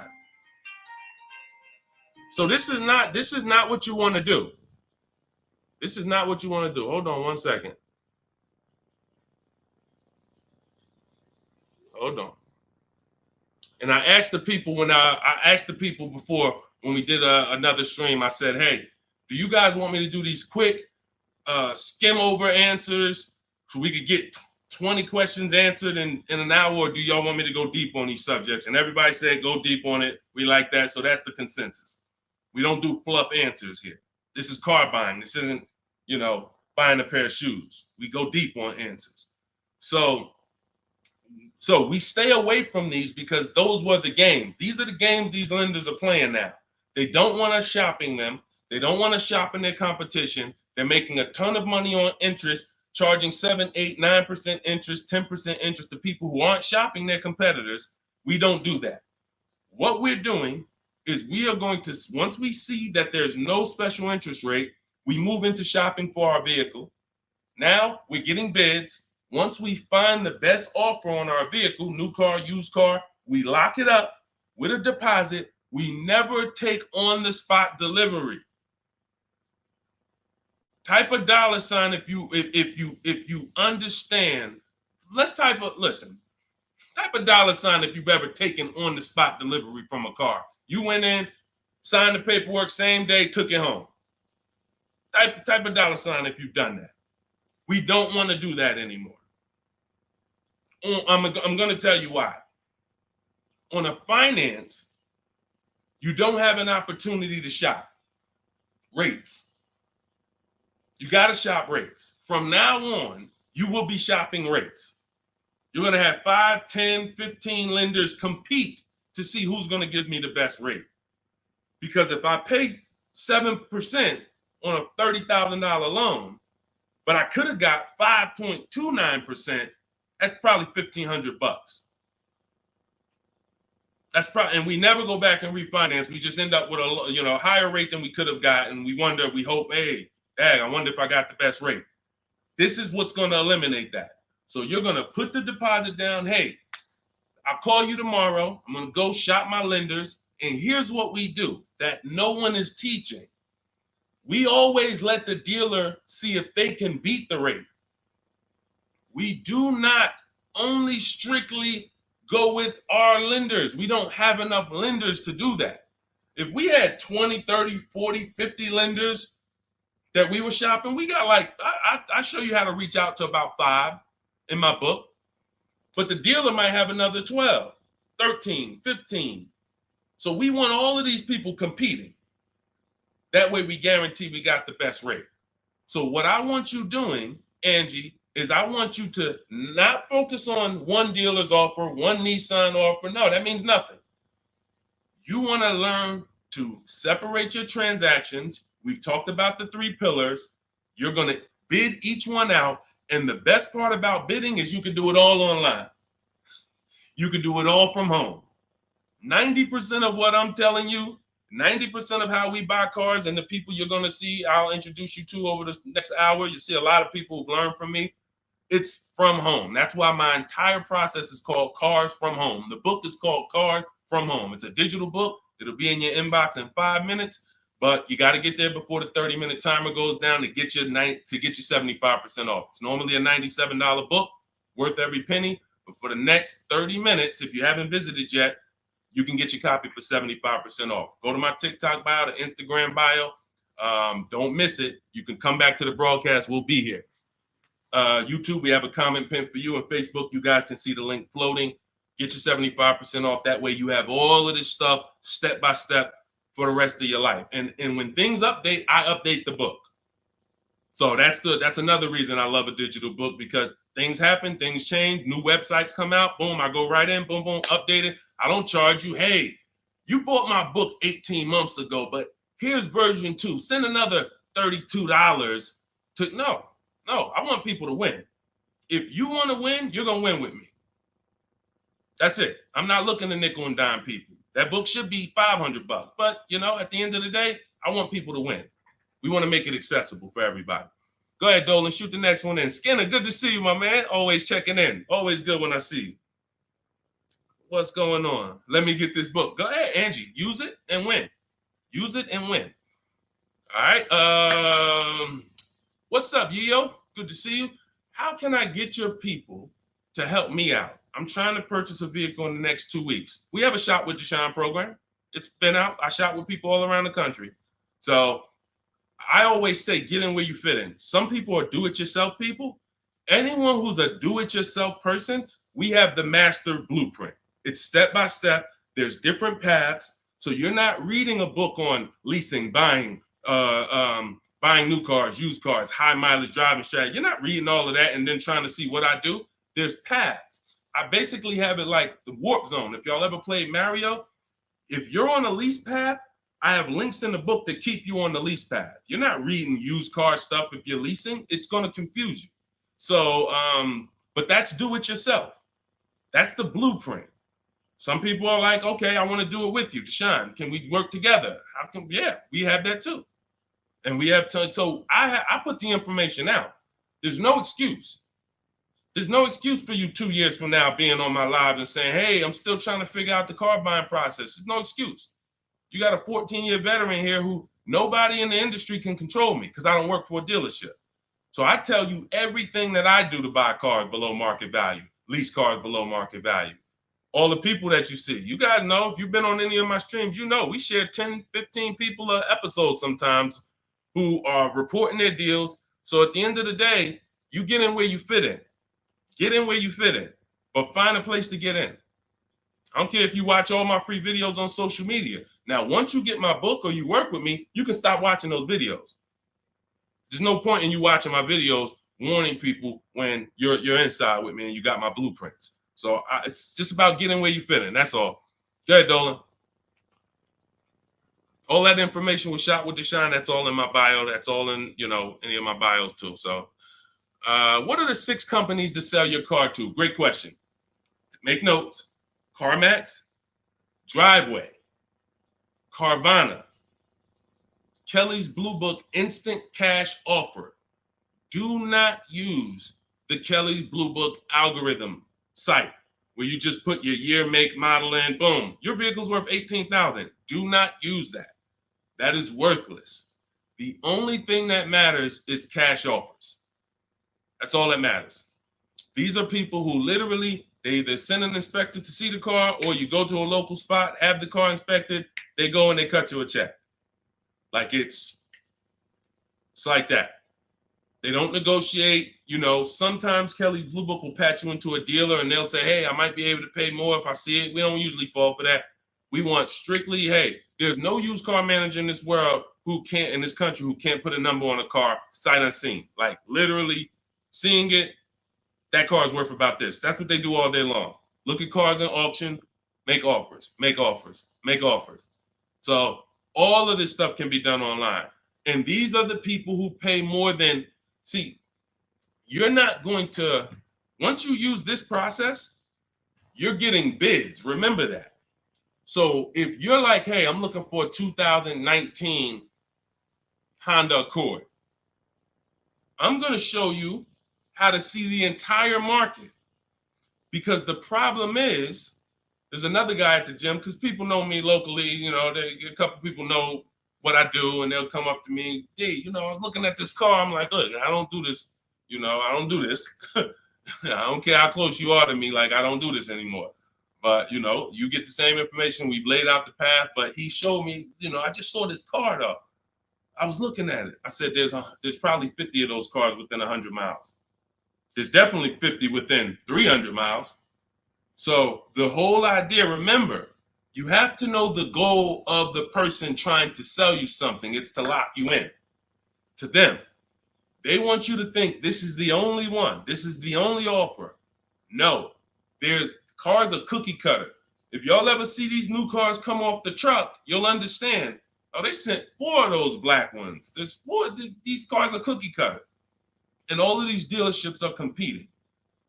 So when we start bidding and getting bids and we find the lowest price car in the market, we get the lowest offer on a lease, on a finance. I have all of this in my book. We do this by email. With a used car, we go on the marketplaces. We go on, it's like shopping on Amazon or BestBuy.com or Walmart. We're going to all the marketplaces for used cars, and we're just screening it down. We'll talk more about that. If somebody wants to know how we screen down used cars, feel free to ask that question. But the point I'm trying to make is, once you have found the lowest car in the market, that dealer knows they're selling that car at the lowest price in the market.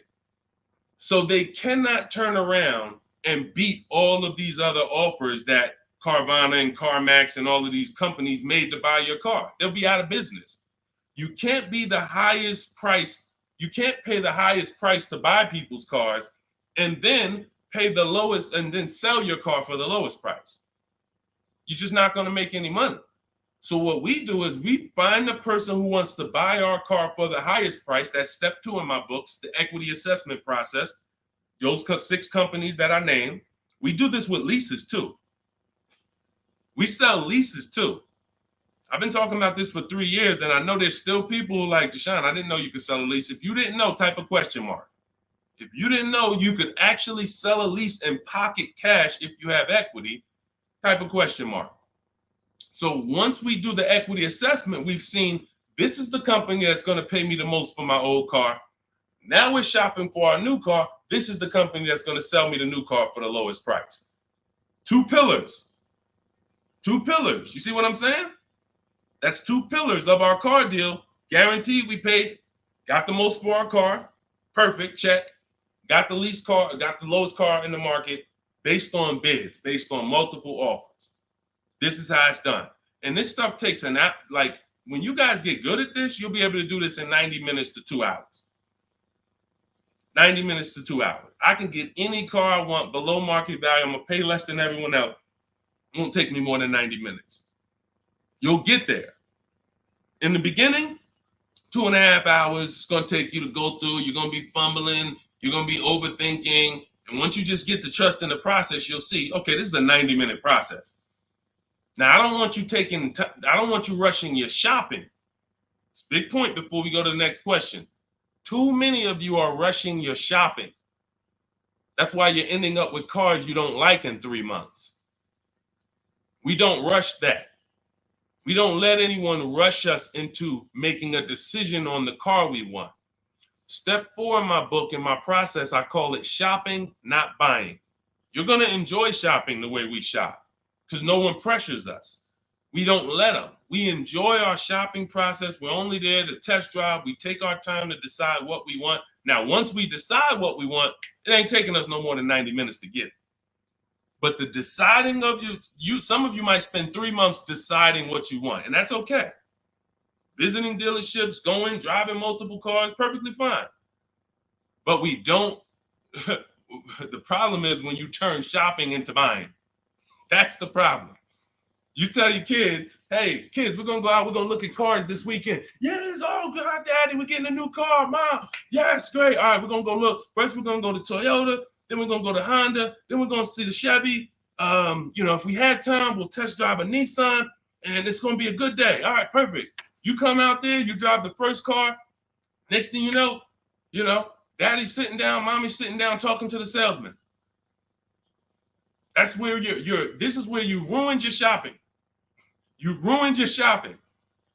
What is Daddy doing sitting down? Why are you sitting? Daddy, I thought we was going to Honda next. What happened? 4 cars we were going to drive. Yeah, but they said we got a good deal. It don't take them long. If you let them catch you, it don't take us long to catch you with something. Hey, we have some great deals today. The manager said this morning, we're not going to turn down any good deal. We're so far behind our goals. Anybody who makes us a reasonable offer today, the next thing you know, you're not shopping anymore. You're talking about buying. Y'all see the difference?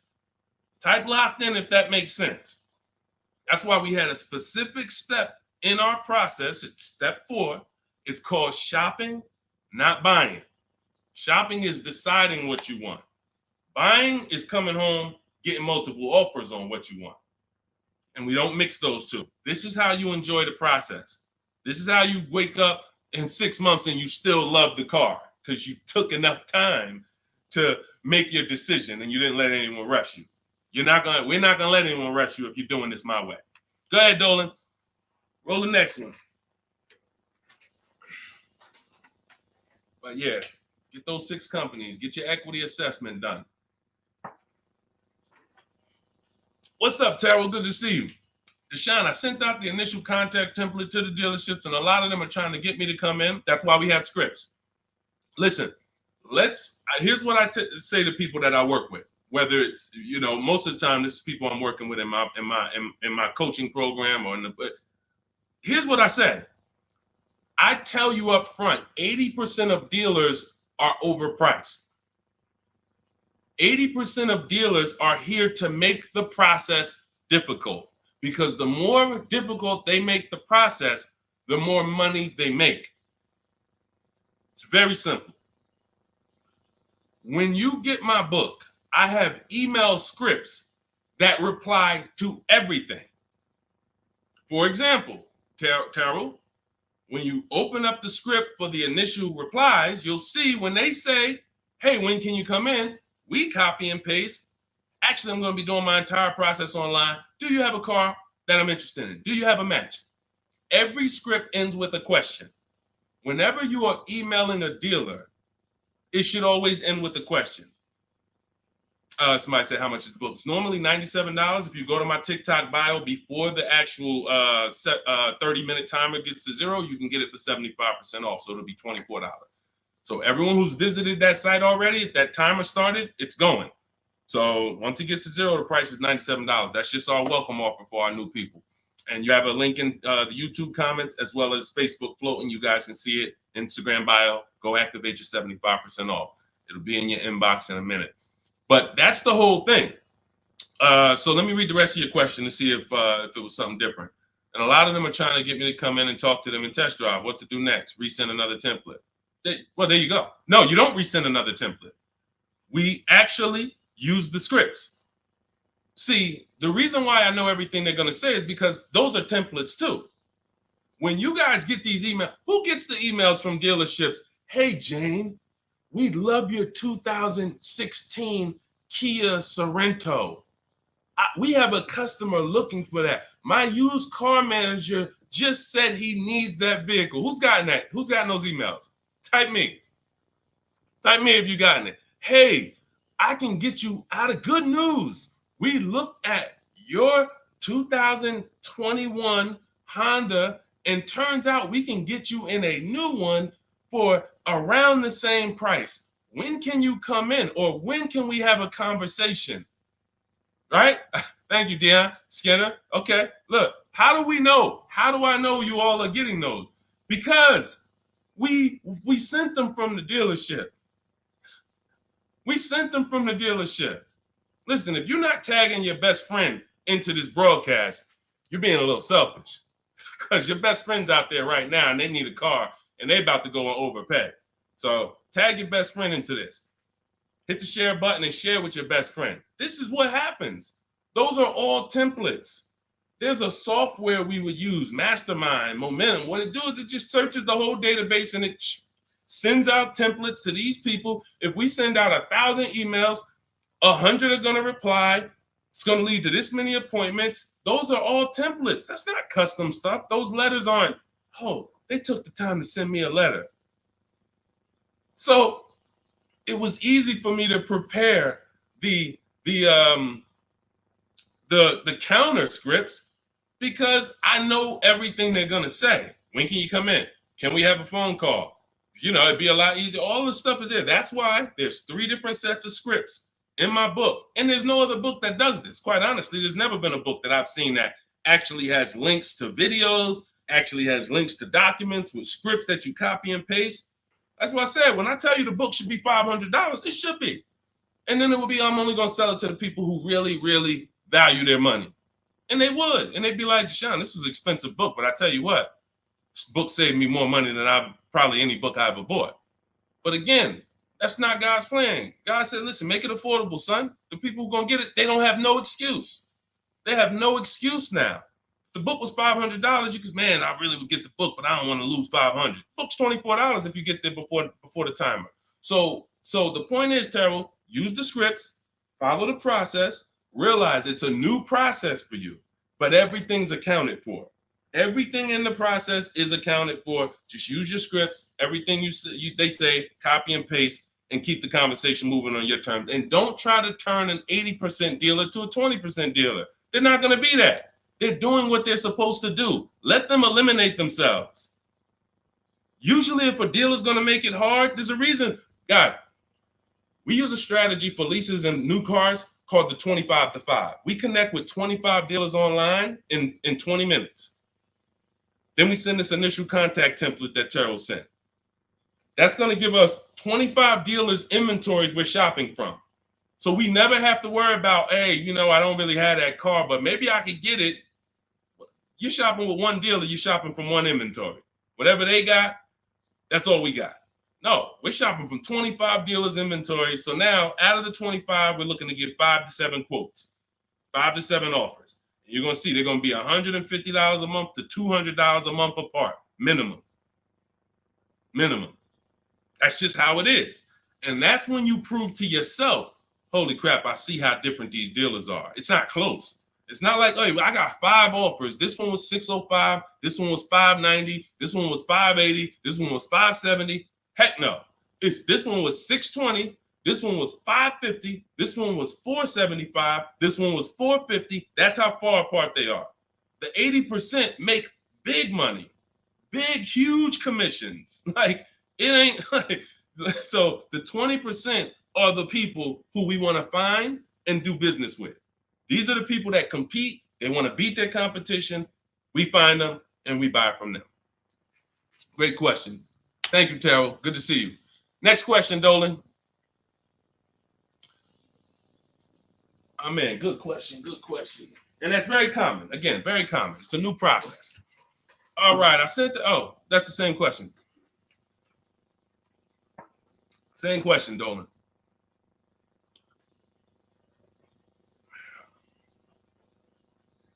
What's up, Jaden? Buying my first used car this year. All right, putting $10,000 down with fair credit and a trade in worth $1,000.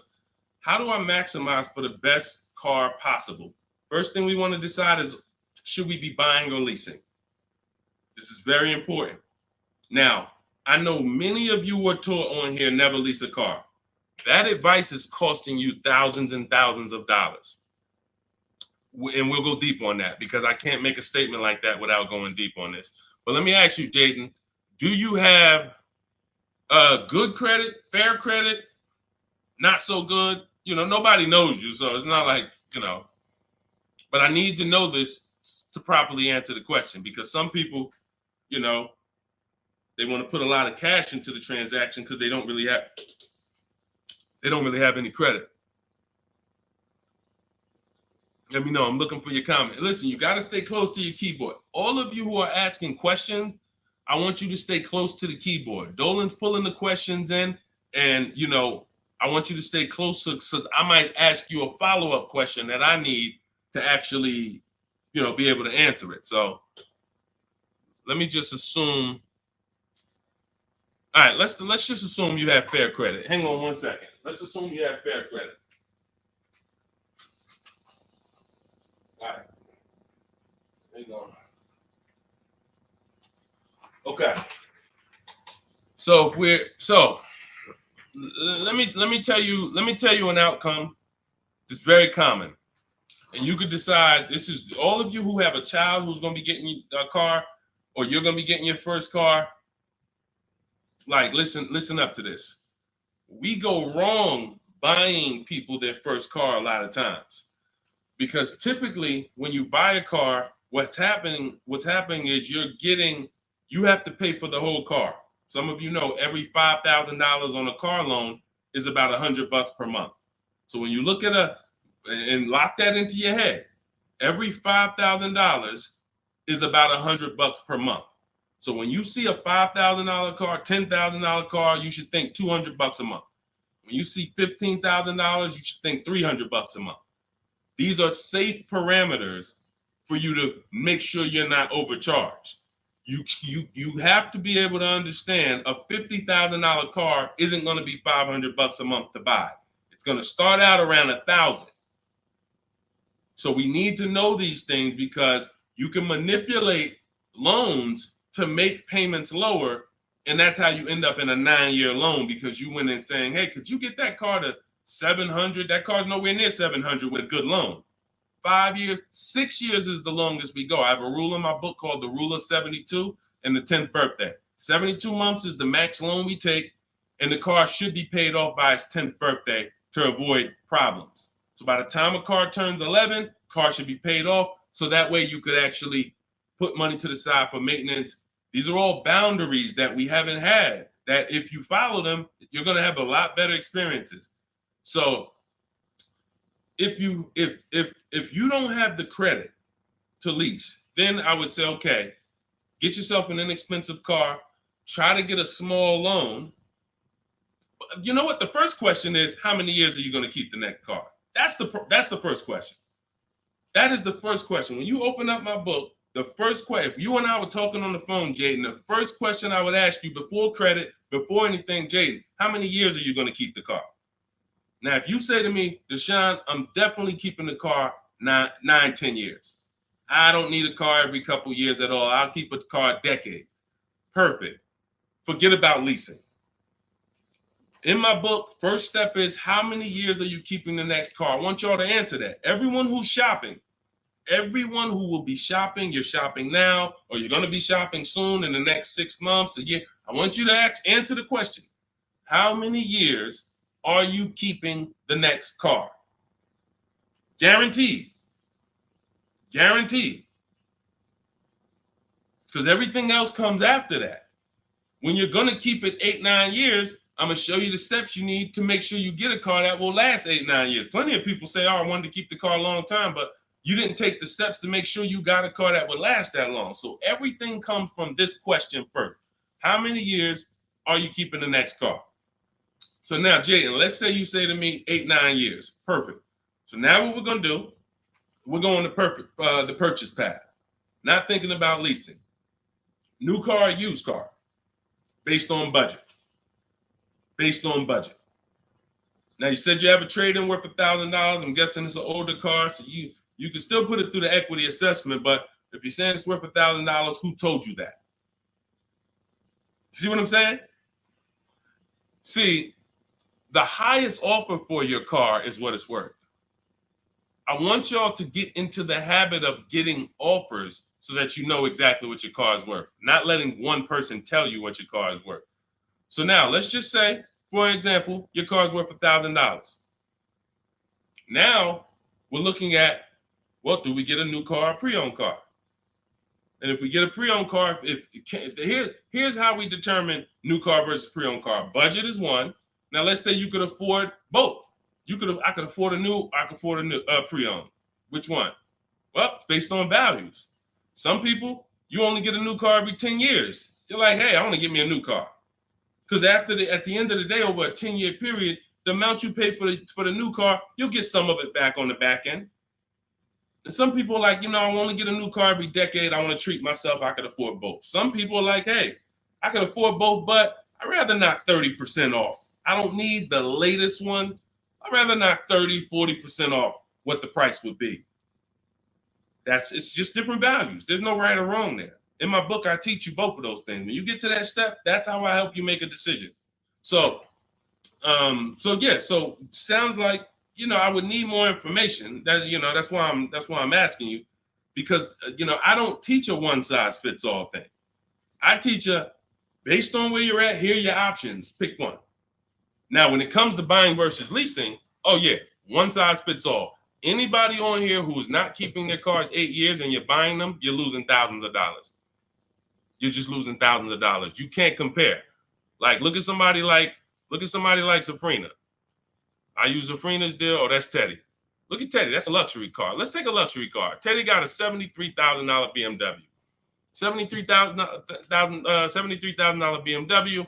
He's paying $856 a month. He's not keeping it 8 years. He knows the 8-year rule. He said, okay, if I'm not keeping my cars 8 years, I'm going to shop for a below market lease. He uses our bidding system. He gets multiple offers. He said the highest offer during the process was $1,123 a month. That was his highest offer. He's paying $856. When I tell y'all, if you don't have a system to reveal the 80% dealers who are overcharging people, you're buying from one of them. You're buying from one of them. They do business. It's not like these guys are going out of business. You're buying from one of them. And you see, but Deshone, they told me this was the best deal that they could, this was their best offer. It was their best offer. It wasn't their competition 20 miles away's best offer.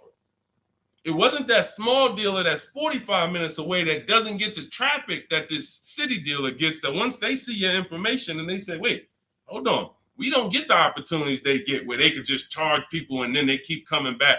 We only see, 3 people a day sometime. Boom, okay.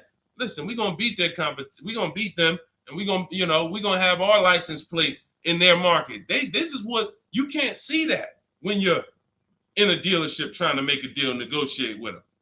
So this is what you prove to yourself. The 80% dealers charge tons of money before, and they won't go below a certain price. They might take off $3,000. I ain't going no lower. That's it.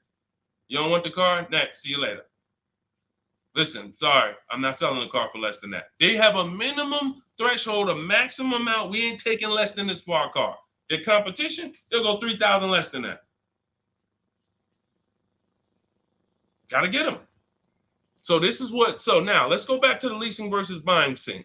When you look at this and you look at Teddy, you can see, can you take that comment down, Dole? Matter of fact, I got it. Look at Teddy. So $829 a month, he's paying $856. Now, $73,000 vehicle, that vehicle on a 5-year loan, every $5,000 is about $100 a month. That vehicle should cost $1,500 a month. Even if he got a huge discount, let's say he got 15 grand off. Somehow, magically, he got a ridiculous discount. Instead of 73, he pays 60. $1,200 a month, 5 years. $1,200 he's paying $856. No money down. We don't, and whenever we shop, what you're going to learn as you listen to me and you shop the way I'm telling you to shop, everything we shop is no money down. We might put money down later, but we only put money down after we guarantee we got the best deal. All right. Let me echo that. You only put money down after you guarantee you got the best deal. What does that mean? You paid the best price for the car. You found the dealer that's going to sell you the car for the lowest price.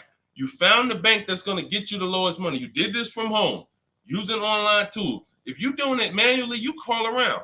I don't care if you call around. It's harder than my way because, but you want to call around and try to get multiple offers from dealers. The point is, once you find the best offer, now we can put money down if I want to lower my payment. But what dealers try to get you to do, especially the 80% and the people you're used to dealing with, they want you to put money down to get to a payment you'll take the car for. Big difference. Hey, how much is this car? Hey, it's $1,100 a month. Yeah, I can't afford that. How much money can you put down? How much money can you put down? Man, I could probably put down like 15, but can you get me to like 700? Now you're trying to buy your deal. You're not focused on the interest rate. You're not focused on the price of the car. Is he even selling me this car lower than what I could get on the market? You're trying to buy your deal, which is why the 80% dealers, here's what the 80% dealers make tons of money doing, making you think you want. And all I want you to understand is this is simple, easy. That's hard. Once you step in, start doing this like Teddy, once you start doing this like Danielle, look, like Ansley, look, like Jen, all of these people get below market deals from home.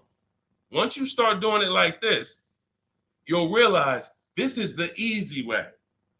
At home, at work, man, I just bought a car. How you buy a car? Yeah, I ain't even see you spending all this time in dealerships. Look at all these offers in my email. Look, this offer, this offer, this offer, this offer. Yep, this the one. I just locked it up, saving me $7,000. You'll never go back. You'll never go back to the old way. You have to learn cars from home. All the money is over. All the overspending happens inside dealership, which is why we never do it. Go ahead, Dolan.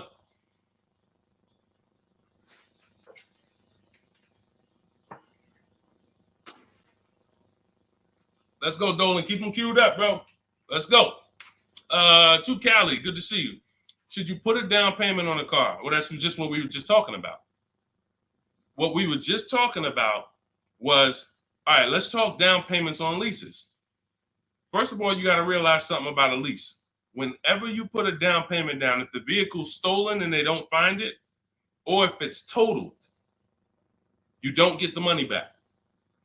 I'm not a fan of putting huge money down on leases, but unless you do one thing, you assess, well, two things technically.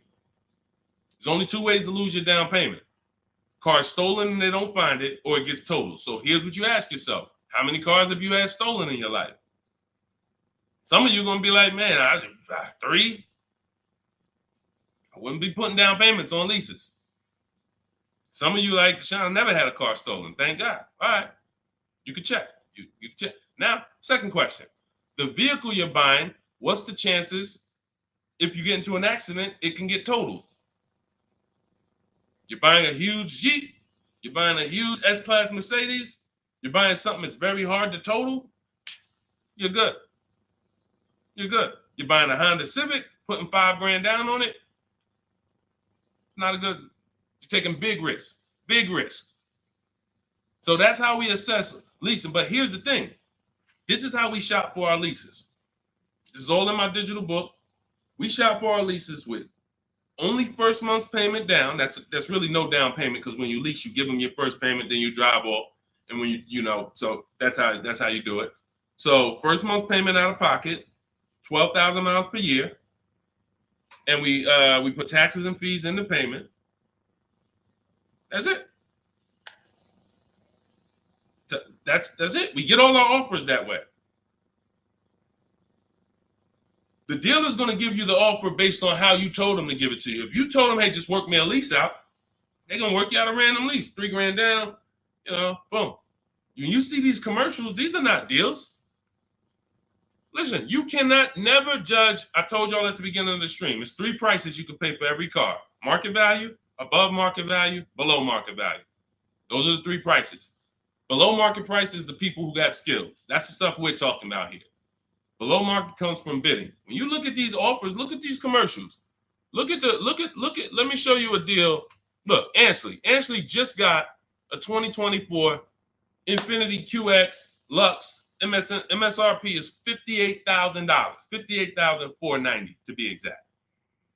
Said I'm only paying $554 a month with my first payment down only, right under 1%. Now, some of you, if you're savvy, you've heard of the lease 1% rule. That's been around for probably 30 years. I created the 1.5% rule because people were overpaying for leases. People knew, the savvy people knew the 1% rule. They knew this is great value. This is a steal. You get a lease under 1%, no money down, you stole a vehicle. Doesn't mean it's your best deal because Zafrina got 0.88. So she got 0.88. So just don't think, again, bids. Bids. It's like, hey, you don't know how much you're going to save on the car. She didn't know she was going to get 0.88. She knew the 1% rule. She got her offers. She ends up closing the deal, $579 a month on a $65,000 vehicle. So this is how you shop. So once you get an offer, if it's between 1% and 1.5%, that's good value on the lease. The closer to 1, the more value. But in order to get 1, you need rebate. You need we don't understand sometimes the lease program. The dealer can't control that. So what we do is we shop. When you see a deal that's 1.1, 1.2, 1% low, that means there's a lot of rebates there. There's a lot of there's probably great residual, low money factor, which is the interest rate. You can't control these things. All you can do is bid it out. Now, once you get to a payment and you're like, okay, I already know I'm under 1.5%. I got my 5 to 7 offers, so I know this is the best offer. But I want to drop my payment probably another $50. Now you put money down. You see what I'm saying? Type $signs if you got that. You shopped your deal. You got your offers. Type a $sign at that click. I'm talking to the people that's locked in. Listen, I know, unfortunately, we live in a world, a lot of people distracted. We sit here, we could talk big money all day long, and it's just flying past it. They got 100 other things on their mind. But the people who locked in, type a $sign if you understand that. When you shop for offers, when you look at your lease offers, the way I just told you we shop for them, now we get the offers, we say, all right, boom. This is the best one out of 5 to 7 dealers I got. Let me now lower my payment. First of all, if you can afford that payment, just take the deal. Much better, put no money into the deal. That way, if God forbid it's total, boom, I come back, I do it again, ain't no problem. I didn't put no money into the car. But if you look and say, I want to lower my payment like $100 a month. First thing you do is assess what I told you a couple minutes ago. How many cars have I had stolen? The lower, the better. If it's one time, okay, chance of this car getting stolen, slim to none. All right, how easy is this car to total? Now, it's a big vehicle. I'd have to get into a pretty bad once-in-a-lifetime accident for it to be totaled. Perfect. All right, you can throw $2,000 down. You can throw $3,000 down to lower the payment more. That's how you use down payment money. You never use down payment money to buy your deal. You must have the deal before you apply the down payment. You must have the lowest interest rate before you get the down payment. You must have the dealer who's selling you that car lower than anyone else before you apply the money down. That's when you know you have a deal and your down payment isn't being taken and used as profit. Anybody else, down payment's being used as profit. It's just padding the deal. Give us more money to work with. How much could you put down? 6? All right, let me go work this out. And they're just around moving money around. They're moving, you're buying a car from them, you're getting your loan from them, and you're giving them $6,000 to work with. They have all this money to work with. That's a dream customer. And if this is you, I don't want you to feel bad. I only want you to feel, because no one told you this until now. I only want you to feel bad if you keep repeating it, because you got no one else to blame. Right now, you have the opportunity to change everything and focus on what I'm teaching you. So no one can do this to you. But the dream customer comes in, got a car to trade, wants to buy a car, needs a loan, How much could you put down? I'd probably put down like 3,000. That's 4 things you just gave him to work with. I got money in your loan I can move around. I got money in your old car that you want to sell to me, trade. All right, I could use that. Got some margin there. Then in the car you want to buy, I got some margin there. Then I got your down payment money that I got margin. I'm just about to let me manipulate a couple things and here. That's what we don't want to do. All right? That's why we separate the transactions. This stream, if you get the 3 pillars of great car deals, separating your transactions, bidding them out, this can never happen to you. None of this stuff could ever happen to you. Okay? Everything we're going over is in my new digital book. It's called Cars from Home, 7 Steps to Saving Time, Money, and Avoiding Dealerships. This teaches everything step by step, how to get below market leases, below market purchases, new cars, used cars, high mileage driving strategies. Some of you who are driving over 18,000 miles a year, you can't do some of this stuff is not, you need custom advice. See, again, I don't do one size fits all. You can't be an 18,000, 20,000, 30,000 mile a year driver and think you can actually use the same loan structures and all of that as a normal person. You're depreciating your car faster than them. So all of this is in my blueprint. It's in my new book. Get your copy for 75% off in my TikTok bio, in my Instagram bio, or we have a link in the comments for you on YouTube, and we have a floating link on Facebook for you guys. But if that timer hits 0, it's $97. And if I'm you, if I miss the 75% offer, I'm getting the book, knowing what I know. And there's people who have the book, they'll be like, hey, look, I don't care if you missed it. You need to get the book. It's $97, worth every penny. So I want you to have everything I teach. It'll be in your inbox in literally a couple minutes. It's a digital book.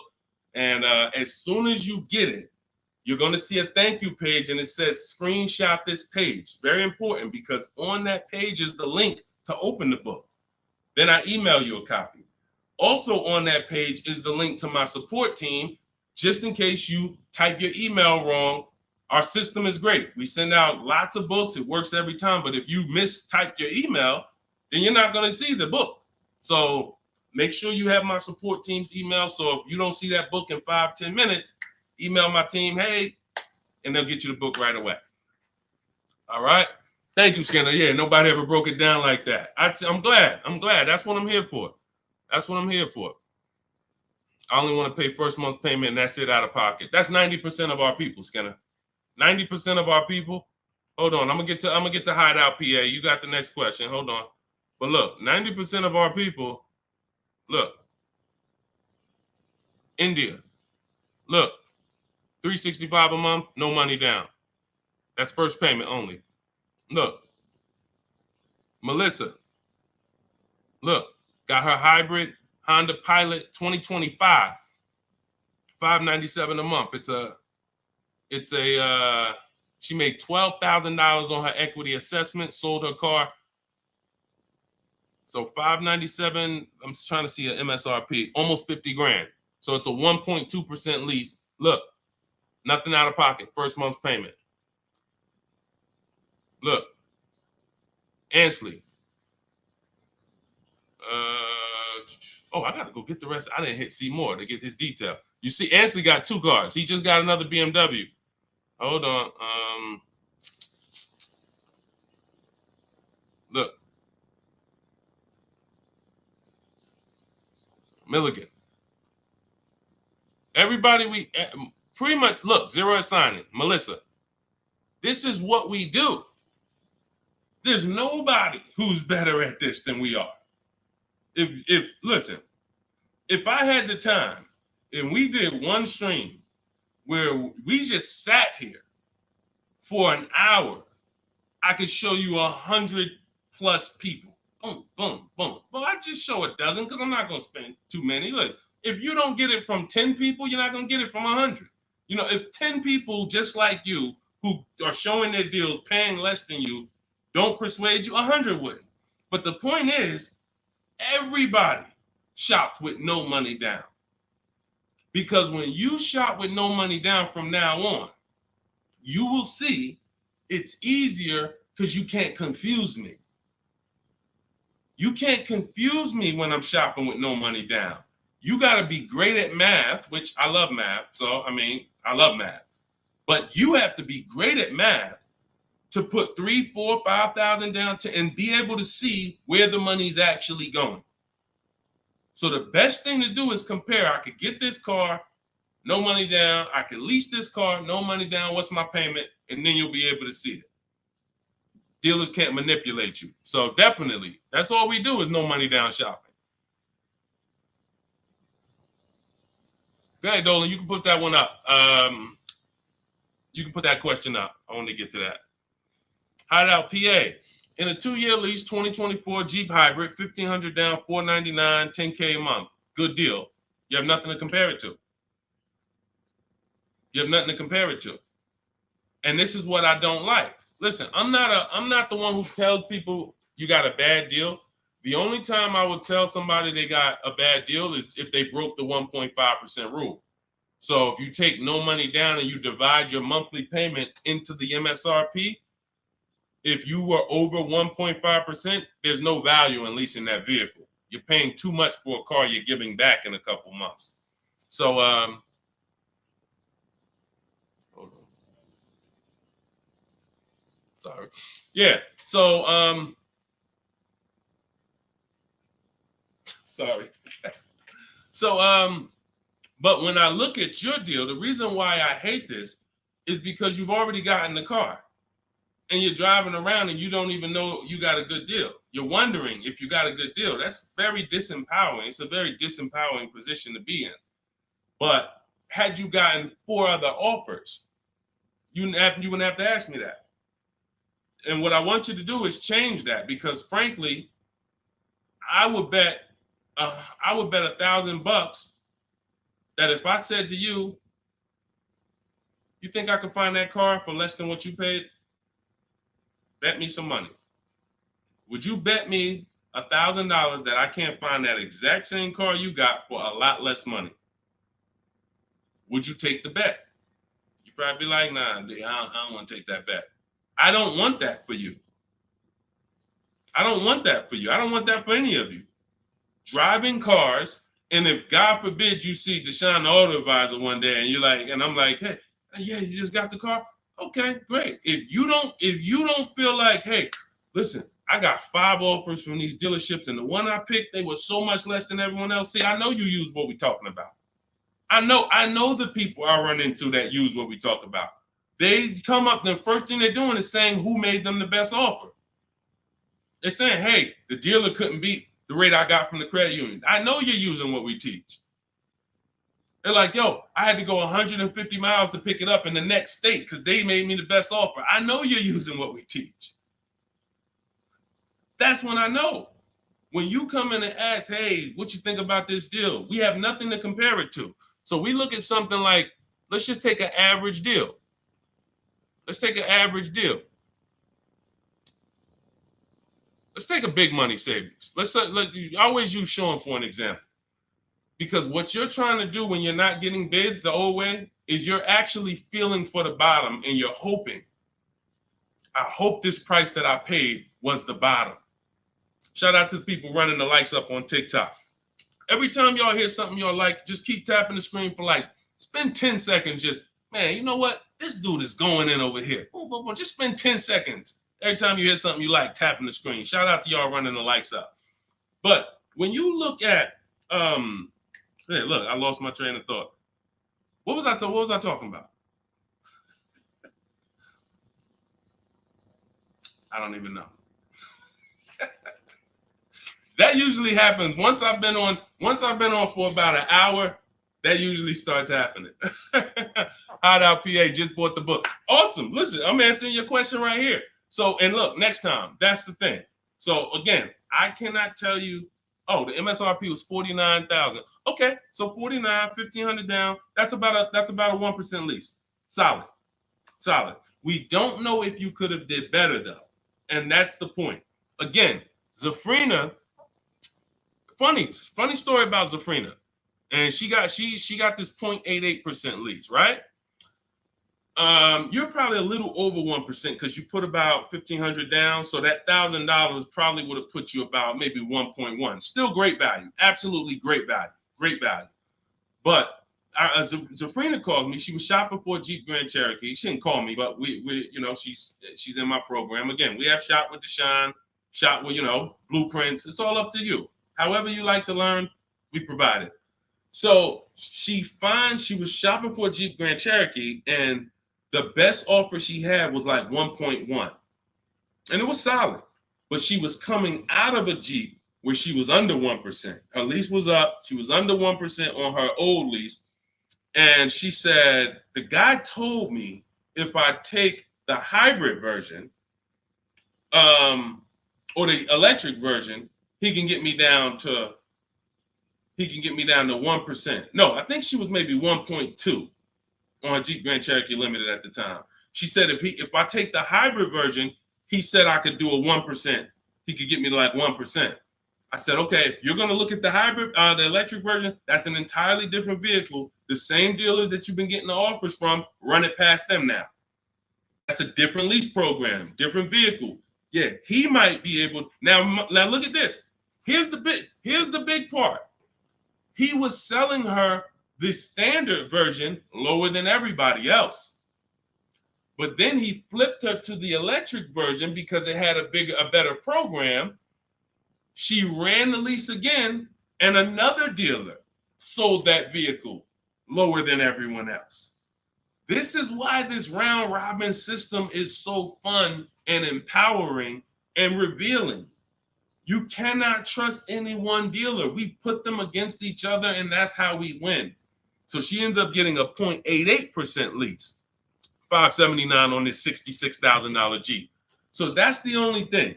Even when we get a great deal, you never walk into a dealership say, get me to 1%, get me to 1.2, get me under 1.5. We don't say this stuff. We get bids. We never know where the best deal is going to be. We just never know. That's why we get bids. So everything we are learning is in my new digital book. Those of you who spent the last hour, 10 minutes with us, you're like, Deshone, I got it. I took a lot of notes. Perfect. But those of you who like Deshone, there's no way I'm going to remember all of this stuff. I want the whole step-by-step blueprint. That is Cars from Home. My new digital book is called 7 Steps to Saving Time, Money, and Avoiding Dealerships. You're going to learn how to get below-market car deals on leases, new cars, and used cars, and without spending more than 30 minutes in a car dealership. You'll be doing this from home. Everything we do is putting dealers against each other, making banks bid. We don't beg for these discounts. None of these people you saw me share, they know we don't do any begging. We are the prize. You are the prize. You haven't acted like it. You haven't accepted it. You haven't shopped like it. You're begging. Hey, come on, can you take off another $50? Come on, $25 a month. You're going to lose a deal over this. This is begging. You're begging someone to give them a $50,000 transaction. We don't do that. We're at home, empowered. Everything we do is in there. You have it in your inbox in literally minutes, and you can get it as long as you get there before the 30-minute timer is up. You get it for 75% off. So you won't pay the normal $97 price. You get your copy in my TikTok bio, in my Instagram bio, or you can click the link in my YouTube comment or Facebook below. So shout out to the people that's locked in. Skinner, shout out to you, Hideout PA. Shout out to the people who are like locked in. I know I can only help a small percentage of people. That's the sad part. The sad part is when I came to the internet, a bunch of smart people who studied the internet, they do this. I never sold any products on the internet. They told me, Deshone, doesn't matter how inexpensive you make it, you can't help everybody. They're not mentally gonna let you help them. I said, no, that's impossible. Nah, I said, look, no way. No, I'm gonna be so transparent. I got the industry experience. We got hundreds of testimonials. They go to all my pages. They can see their peers, people just like them, grandmothers, single mothers, all that. They said, Deshone, none of that matters. You can only help a small percentage. And they've been right. And I used to be disappointed. I really did. But now I focus on the people who are locked in. Whatever God gave me, whoever God assigned to me, I'm focused on you. That's it. So I'm here to make sure Hideout PA wins. She got the book. I'm here to make sure that Skinner wins. I'm here. Anybody who locked in, hey, Deshone got the book. You talking to me. I'm the 10%. I'm the 20%, whatever percentage it is. But the rest of you, you got to evaluate yourself because you're going into a very expensive purchase that is the second most expensive purchase you're ever going to make. And you're going in to deal with sharks. Like you really live that. Like you're really ready for that. I spend more time warning you of what the inside is like because I've been in the inside. I can go back to sell cars if I wasn't running a company to educate you guys. I can make $200,000, $300,000, $400,000 a year selling cars.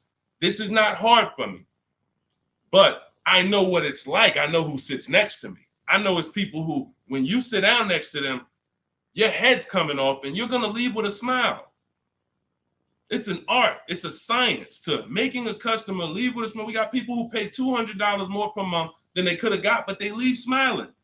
Don't let them run into their neighbor, though, that's got the same car and got a better deal. $200 less. Wait, you got the same car? What happened? They knew something you didn't know. So that's my warning. Shout out to the people that's locked in. Get your book for 75% off. Make sure you screenshot the thank you page. The book is right on the thank you page. As soon as you pay, you can download it, add it to your inbox, and just use it and win. And make sure you email me your success stories. All right. I'll see y'all in the next stream. God bless you.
And answers. Welcome to Car Shopping Questions and Answers. We're about to go very deep to make sure that you get the answers you need when it comes to buying or leasing your next vehicle. And we want you to have below market strategies. You can't pay market value and you can't pay above market value.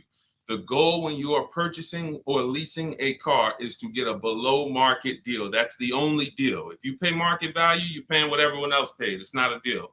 If you pay above market value, you're paying higher than what most people pay. It's definitely not a deal. The only deal is below market value. I see you, Rachel. We're gonna start off with you. I see your question coming in on TikTok. So Dolan, we get ready to pull these questions in. As you guys start typing your questions, we're gonna have Dolan pull them into the show so you can start typing. And I want you to know that everything you're gonna learn over this next hour is out of my new digital book. It's called Cars from Home. 7 Steps to Saving Time, Money, and Avoiding Dealerships. I wrote this book. I put 14 years of industry experience in the car business, working with dealers, working inside Mercedes-Benz, inside General Motors, and I created a 7-step process for you to get below market leases, below market finance deals, below market loans, below market cash purchases, below market used cars, and I have high mileage strategies in there for those of you who drive over 15 or 18,000 miles a year. It's all in there step by step, and you can get your copy for 75% off as part of our book launch offer. You can click the link that's floating on Facebook. You can click the link below on YouTube. We have a comment pin for you. And inside my TikTok and Instagram bios, you guys have a 75% off link for 30 minutes. Once that timer goes to 0, the price does go back up to $97. It's still worth it at $97, but I'd rather you save the 75% off the total price so you have even more value. So get your copy immediately. Don't let it go down to 0 before you get your copy, all right? Let's get started, Dolan, with the first question. Start typing your questions, guys. We're going to get through as many as we can in 1 hour. And as you come in, can you hit the like button? It does matter. It does activate the algorithm. It does let these platforms know that we need more people over here so we can help them protect their money. Okay, this question came from Rachel. what's the best time to get a car? I drive a 2014 and I own and I owe $18,000. What is the best advice you can give on trading a newer vehicle? It's under 18, it's under 100,000 miles. Okay, Rachel. So one of the things that the first sense I get is I don't like you still owing that much money on a car that's 10 years old already. I have a rule that I teach. It's called the rule of 72 and the 10th birthday.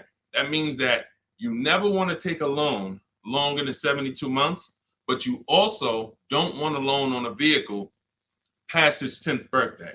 And I'm going to tell you why. In 14 years in the car business, I've seen tons of people have things go wrong about the 10-year mark. Now, there's nothing wrong with things going wrong because that's why you have a car, so that you can put a little money into it, maintain it, and keep it driving for as long as possible. The problem is when you have a loan on that car, now what you're doing is you're repairing the car while you're making, hold on. I had to turn the Bluetooth off. Okay, so the problem is you're repairing that car while you're making payments on it. I call these the four expenses. The four expenses for a car are what you pay for it every month, if you have a loan, what you pay for gas, what you pay to repair it, and then what you pay to maintain it. Maintaining is oil changes, brake fluid changes, tire rotations, new tires. These are, replacing brakes. These are maintaining it. Repairing it is if something breaks on the car. And it's that I call that the fourth expense. That's what most people are not ready for. And what I see is if you have a loan past the 10th year, you're getting hit with you're getting hit with all four expenses. And if you've ever seen someone who has a luxury vehicle and they hate it, they usually are buying cars that are too old and taking loans that are too long on them. Because you'll see they hate the vehicle because BMW, you got your BMW, you go drop it off, they tell you, hey, you need brakes, that's maintenance.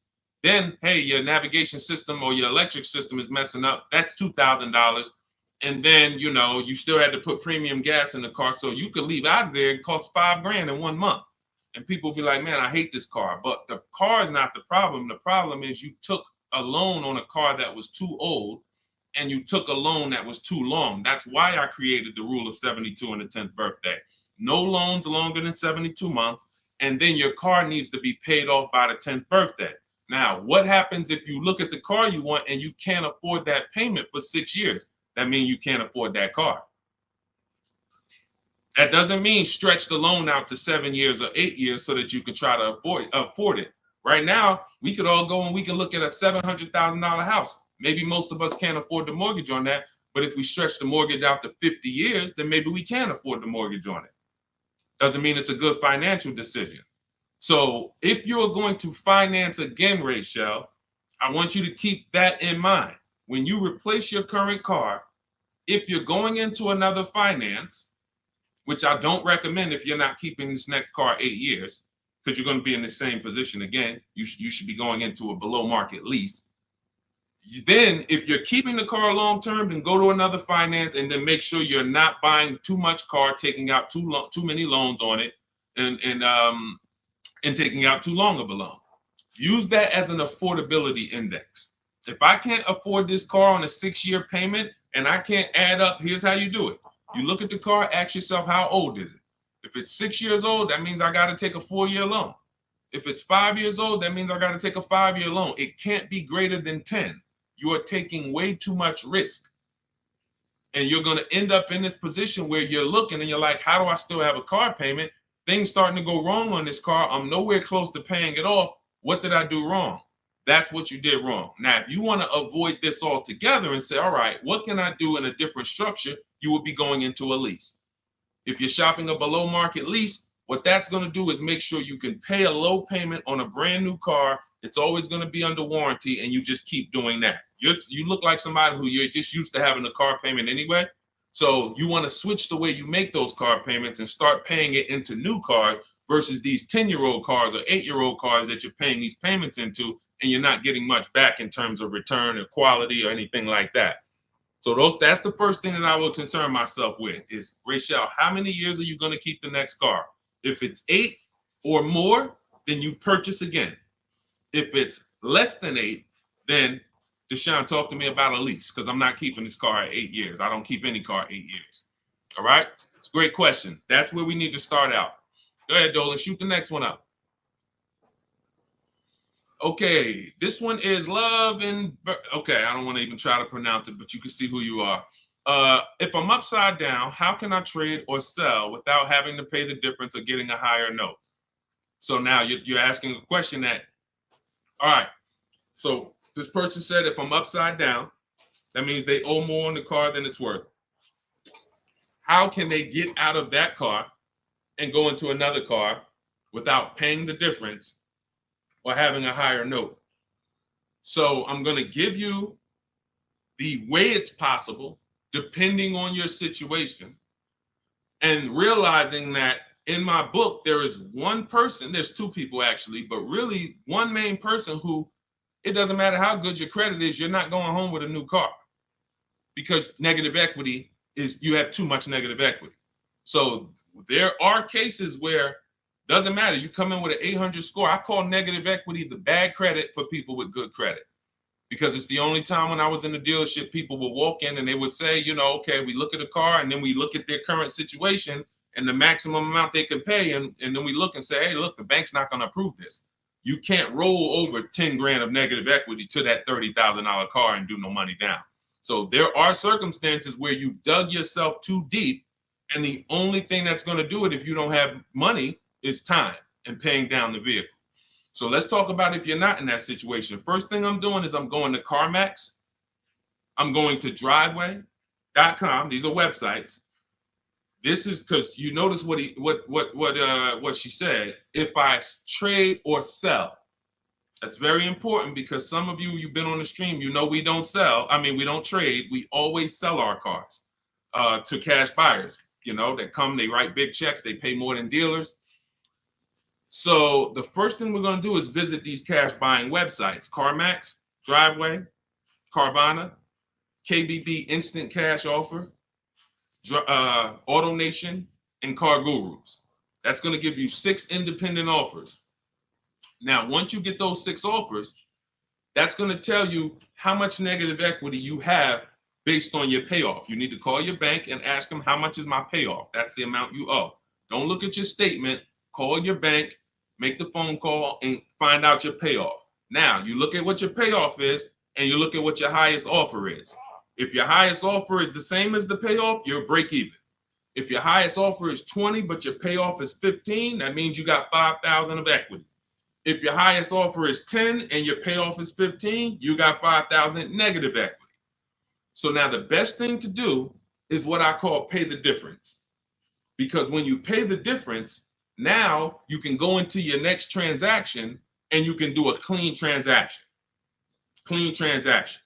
So whatever deal you get on your next car, it's clean. You're not bringing any baggage over. You can shop multiple offers. There's no limits.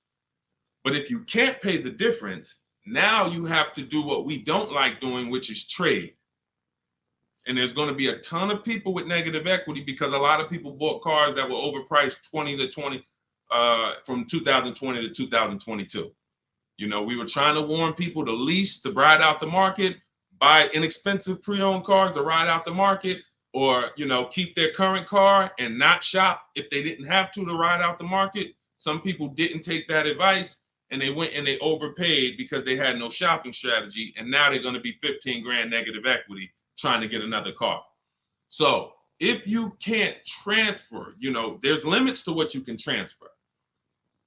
If you can do what we teach and you actually can shop the market the way we teach, you might get a deal like this. Let me show, this is Milligan's deal. She just made this deal a couple days ago. It was for Mercedes-Benz brand new EQS. It's an EQE. It was a $79,000 vehicle. Using our shop from home strategy, she never left the house to get this discount. She went from$79,000 to $51,000 on a brand new vehicle. And if you're on Instagram or if you're on YouTube, you guys can see this. So we can't share the entire versions on Facebook and on TikTok. But if you like, anybody who wants to see, okay, I want to see these things that Deshone is sharing, you can go right to our YouTube page, Deshone the Auto Advisor. And you go right to Instagram and you'll see the actual documents. This is her deal. She's posted up $79,000, $51,000. Why is this so important? Because when the bank goes to lend on this vehicle she bought, they're lending based on the fact the MSRP is 79. So the banks will usually lend up to 20% more of the MSRP if you have good credit. So 79, the max they'll lend is another 20% of that. So let's say, $96,000 is the max they're going to lend on a $79,000 car. So let's just say you have 15,000 negative equity. Now, you don't know how to shop. You don't get the same discounts we're getting.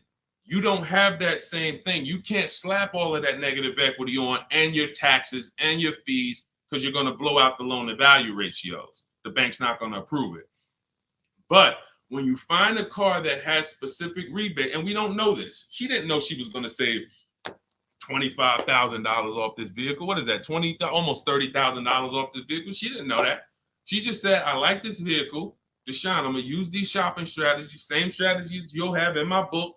It'll literally be in your inbox in minutes. Same strategies we've used to help people do this all around the country. Now, all right, I saved almost 30 grand. Now I can bring my negative equity of 15 grand over to this vehicle, bury it, and I'm okay. So it's very important. The more negative equity you have, you are targeting a vehicle, or you're trying to find a vehicle where you can get such a big discount, you can transfer that over, go from a non-quality vehicle usually to a quality vehicle, because you're already in a vehicle that's not worth what you owe. That's important to understand. You're already in a vehicle that's not worth what you owe. The key is to getting that into a vehicle you're going to enjoy, and at least a vehicle that is safe and quality, and preferably you're leasing. Because the great thing about transferring negative equity to a lease is once that lease is up in 3 years or 39 months, the negative equity is gone. When you transfer that over to a finance, another 5 or 6 year finance, you're bringing the negative equity over, stretching it out for 5 or 6 years and putting interest on top of it. That's why I don't ever recommend go from a finance negative equity deal to another finance negative equity deal, because you're usually a short-term person anyway. You should be leasing cars.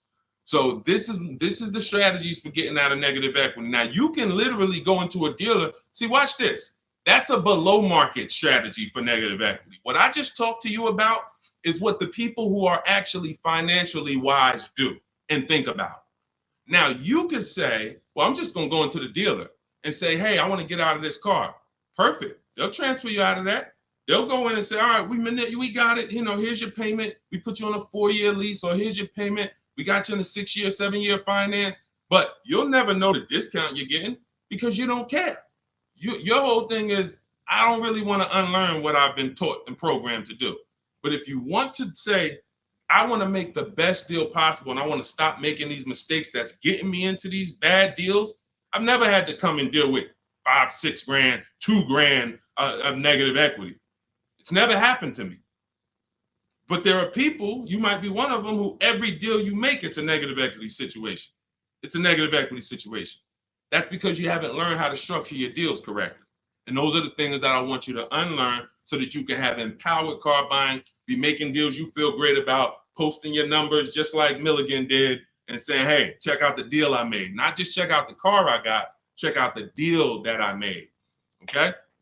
So that's what you need to understand. And if you can't, and that's how you can transfer out of negative equity, whether you have 10 grand negative equity, 5, 15, those are your options. And that's how we work it. All of this, guys, is in my new digital book. If you're enjoying what you're hearing so far, could you hit the like button? Hit the like button if you're just enjoying what you're hearing so far. I see y'all are running the likes up on TikTok. I appreciate it. As y'all keep tapping the screen, every time you're like, man, you know what? This is good information. Just hit the like button, start tapping the screen. It means a lot. And again, it shows these social media platforms that they need to get more people over here. Okay? So go ahead, Dolan, shoot the next question up. Keep typing your questions, y'all. We are going to try to get through as many as we can. I see you, Patrice Darden. I see you, Mr. Living Right. I see you, Letitia Cook. Good to see everybody tapping in. What's up, Mex? I see you, Kiki. We're live on 2 TikTok channels too. We're on 2 TikTok channels today. All right, now Roby asks, what's the fastest way to sell a lease? I'm over by 18,000 in miles and have 19 payments left. Okay, here's what I'm gonna give you. I'm gonna give you, this is, now, who has a lease right now that they're pacing to go over their mileage? They're pacing to go over their mileage. Who has a lease right now? You haven't gone over yet, but you're pacing because you're not over until the end of the lease. If you tell the leasing company you're going to drive 12,000 miles per year, then they want the car back with 36,000 miles on it. If you sign for 15,000 miles per year, then they want the car back with 45,000 miles in 3 years. You do a 20,000 mile a year lease. Some of you might have not known you can do high mileage leases. We talk about that all the time. It's only a couple dollars more when you get below market deals. If you're not keeping cars 8 years, the high mileage leases are some of the best things you could be doing. It's literally pennies on the dot, cents on the dollar compared to purchasing, and we never have negative equity, and we drive as much as we want in these new cars. If you're pacing, once you bring the car back, you could do 10,000 miles your first year, 20,000 miles your second year, 8,000 miles your third year, as long as the total at the end doesn't exceed what you told them you were going to spend, then you would be fine. So you're not over your miles, you're pacing to go over your miles. So here's what I'm going to give you, Nairobi, because this is a very, very complex thing when you don't have calculators. When you don't have tools, it's complex unless you're really good at math. But what I'm going to do is I'm going to put this comment on YouTube and Facebook. Now now in my book, I have calculators that I've invented. This is actual software that people who use my books and who have worked with me since 2021 have gotten to use. These are things that I looked around the industry and I saw things that people needed to know that didn't exist. So we had to actually build them out ourselves. And so that's why when you get my digital book, you have access to like 5 different custom calculators that we made that no one else uses. So one of them is this lease penalty calculator. Now, if you're pacing to go over your miles, here's what you got to understand. If you call a dealership, one of the biggest lies that they're going to tell you is, come on in, I'll take care of the mileage, or I'll take care of the penalties, or we'll get you out of the lease. Who's heard that before? Type me if you've heard that. Type me if you've ever spoken to a dealer, if you said, hey, I'm going over my miles, or hey, I'm thinking about, I want to get out early, and they said to you, no problem, come on in, we'll get you out of that. Don't worry about your old payments. Who's heard that? Who's heard that? Okay, type me. I told y'all, you got to stay by your keyboards when you're on these live streams. This is not, you're not watching somebody play video games where you could just be like, all right, yeah, let me just watch this person. Nah, this is active learning. This is stay by your keyboard because we dialogue with each other. All right, Latesha, I see you. Carol, yes, I see you. Harold Driver, yes, I see you. All right, so here's what happens. Those payments and that penalty that you drove over your miles, they don't get taken care of. They get rolled into your next deal. The only way lease payments disappear is if they have something called a payment waiver. And that's for loyalty in some cases. They don't say, hey, you got a Honda, you're buying a Toyota, we'll waive those old payments. They'll say, we'll take care of them. But what that means, and what you need to know and what we know, is that means I'm rolling them into your next car. So you're paying for that car in this new car. We don't like to make deals like that because it's baggage. It's baggage.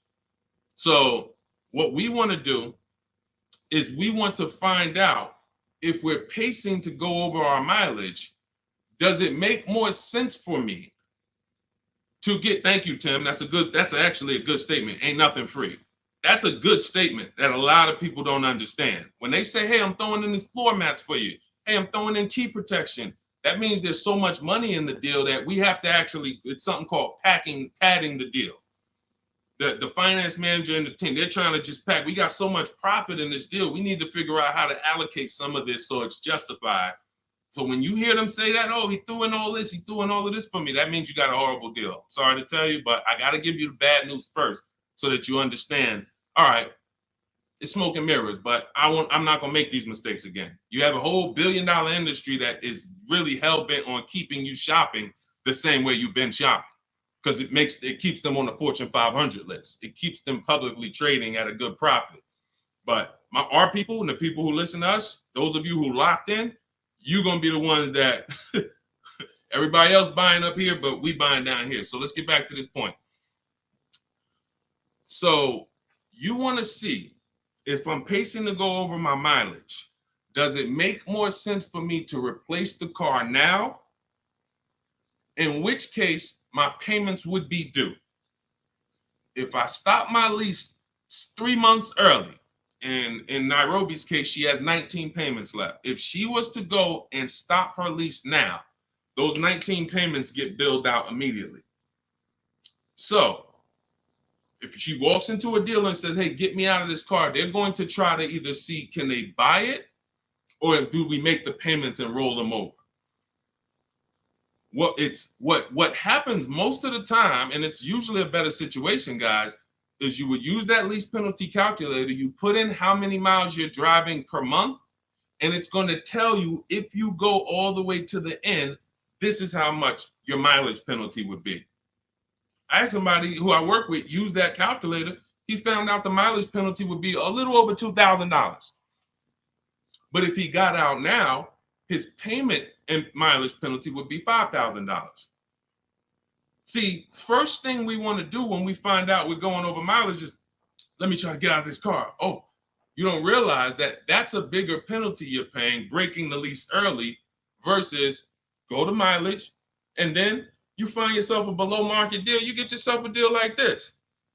Get yourself a deal like this, because I told you I'm gonna be showing a lot more people. We had so many people get cars over the last couple of days. We gonna be showing these people. Look, this is Melissa. Melissa got a 2025 Honda Pilot EXL. She got a 15,000 mile a year lease. And oh man, I didn't even when I screenshot her, hold on. When I screenshot her deal, I didn't open it up with all the details that she shared. So hold on, stay with me, because y'all got to see this. She got a 1.27 lease. And if she would have let's say she was in a situation where she had a $2,000 mileage penalty, it would be simple for her to just literally roll that mileage penalty over here on top of her 1.2% lease. So this was her full deal right here. It says 15,000 miles per year, $597 a month. And look, she sold her old car because she was used to financing. This is the perfect example of someone who was taught never lease, never lease. She paid all this money to finance these cars. She had a 2018 Kia Sorento, and she would normally go in, trade that car in, and then use whatever equity she had, 5,000, 7,000, 8,000, as a down payment towards her next finance. And she just kept doing it over and over and over again, paying high payments, losing her equity. So she discovers me. She finds out she's not keeping cars 8 years. She's like, all right, if I'm not keeping cars 8 years, I'm not breaking Deshone's 8-year rule. I'm going to shop for a lease. So now she shops for her lease. She gets the same car she would have gotten and paid tons of money for, $800-900 a month for, because she was financing it. But now she actually she financed, she gets her new lease, $597 a month. And look, she did her offers, the 6 offers I told y'all to do, 10 minutes ago, $12,000 in equity. So she goes in, she gets the new car, no money down, $597, drives off in a brand new $50,000 vehicle. Then she gets a check and she puts it in her bank for $12,000. It's the way the money moves. If you understand what I'm saying, if you're starting to, even if you don't get it all, if you're starting to understand type of dollar sign, it's the way the money moves. This is already a woman who likes driving newer cars. It's obvious. She has a 2018. She's going to upgrade it. So she would normally just go trade it in, finance another car, keep it another 5-6 years, trade it in, finance another car. It costs big money to finance these cars. It costs huge money. So now what she did is she said, okay, I drive 15,000 miles a year. I'm just going to get a 15,000 mile a year lease. If she would have got a 12,000, payment would have been $25 less. If she needed 18,000 like Jen, look at Jen's deal. Jen needed 18,000. Where's Jen? Here she is. Look, she says $512 a month. She got a CRV hybrid, and some of these vehicles are very in demand. So when you see vehicles that are closer to the 1% leases, these are vehicles that have bigger rebates, more support behind them. And sometimes you see vehicles that are 1.2, 1.3. They have a little less support from the manufacturer, but you still need to shop to get great lease deals because most people are paying, either huge down payments or then, they're paying over 1.5%. Again, let's stay on topic though. If you look at Jen, she said my payment was $512. I bumped it up because I wanted 18,000 miles a year to $563. Look, she shopped the payment. She shopped her deal from home the way we teach. She got 25 dealers to get involved online, never talked to them, got bids, used my email scripts, and she said, okay, my best deal for 12,000 miles is $512 a month. All right, now bump me up to 18,000. So she's getting, a lot of people would have just signed the 12,000 and then been talking about penalties that they're paying because they didn't get what they need. We teach something called choosing your mileage wisely. She paid $40-$50 a month and she can drive her 18,000 miles a year, take her trips, do her crossroads, go see her kids in college and not have to worry about anything for $40-something more a month. It's the pennies. That's called being penny wise. Some people will be penny, that's called being dollar wise. Some people will be penny wise. It's called penny wise, dollar foolish. You have to get the mileage you need on a lease. And if you choose your mileage wrong, don't blame the lease. The lease is not a real person. The lease only goes what you put in. If you tell them, work me a lease payment with no money down, that's how they're going to customize it. If you say put the taxes and fees in the payment and give me offers, that's how they're going to customize it. You might have to tell them 2 or 3 times because they're so used to just telling people, hey, we need $5,000 down. So you might have to tell them that, but the lease is based on you. If you say, hey, I need 25,000 miles a year to drive, that's what they're going to quote you. That's what they're going to customize. So we always shop with 12 and then we adjust our mileage later. But that's what you need to see, Nairobi. So you're going to see, use that calculator I put the link for. It'll tell you whether it makes sense to get out now, later, or at the end. But the last thing I want you to compare that to is the equity assessment. I want you to go to CarMax, go to Driveway, go to Carvana, go to KBB Instant Cash Offer, go to Driveway, go to AutoNation, go to Car Gurus, get those 6 cash offers because you may be able to sell your car. And in which case, if you sell your car, all is forgiven. If you sell your car, there's no penalties, there's no nothing because you're actually transferring the title and the buyer is paying the company off. So do that equity assessment. But when you go to those websites, you must put in, when they ask you, is it a finance, lease, or own, put own. Don't put lease because it triggers something in their websites. Now, if y'all are like, you're like Deshone, I'm not going to remember all of this. Get the blueprint. That everything I'm teaching you is out of my new digital book, Cars from Home, 7 Steps to Saving Time, Money, and Avoiding Dealerships. It's already 5-star rated. Shout out to the people on Goodreads who have reviewed it. We're at a 4.9 rating. We got 4.9 overall, 58 ratings, 40 written reviews. Shout out to everybody who's came and told their story about this book since we launched it a few months ago. And you can go and see what the public is saying about it. This ship has sailed. You can get your copy for 75% off for the next 30 minutes. If you visited the website in my TikTok bio and my Instagram bio, once that gets to 0, there's a countdown, 30 minutes. Once it gets to 0, the price of the book goes back up to $97. It's still worth every dime, but I'd rather you pay $24 instead of $97. So on Instagram, TikTok, your 75% off is in my TikTok bio, in my Instagram bio. Get it before the countdown expires and you'll have the blueprint. On Facebook and YouTube, we have a link in the comments for you pinned for you to get your copy for 75% off for 30 minutes only. Again, if you're like Deshone, this is good, but there's no way I'm going to remember all of this. You can watch the replays, get it however you want it. Our system is step-by-step, and it doesn't involve talking. Everything we do is online tools. Okay, go ahead, Dolan. Let me take a sip of water. Next question. And you can buy more miles on the lease. That's a good point. A lot of people don't know that though, Tim. They really don't. You know, they might have signed a bad lease or heard somebody sign a bad lease, and then, you know, usually what signing a bad lease is overpaying for it or not getting the mileage you need, or both. You get them. I've had people who know they're not going to drive 10,000 miles a year, but because it's $40 a month less, or because they don't know, just pay $40 more and get what you need. They'll just take the 10,000. It's a horrible decision, and it leads to a terrible lease experience. All right, this is Teneros. How much should I put down as a down payment? It's a great question. So what you want to do is understand that down payment is nothing but payment management. It is not deal management. You don't want to fool yourself into thinking that because you got a good payment, you got a good deal. That's what down payments typically can do to a person who's not really good with math. You'll say, all right, I need to get my payment to 400. Now you're looking at a car you like, and you're like, I need to get my payment to 400. Now they tell you, okay, well, you end up putting $10,000 down and your payment's 400, and you think, okay, I got a deal. I'm at my payment. You didn't. You are doing one of the cardinal sins that we don't do here at Cars from Home. You're mixing transactions together. What does that mean? Almost everybody who's financially savvy when it comes to cars is going to separate their loan from the purchase price of the car. These two things are unrelated. You shop for the price of the car separate from the monthly payments. Because when you separate, you realize one thing.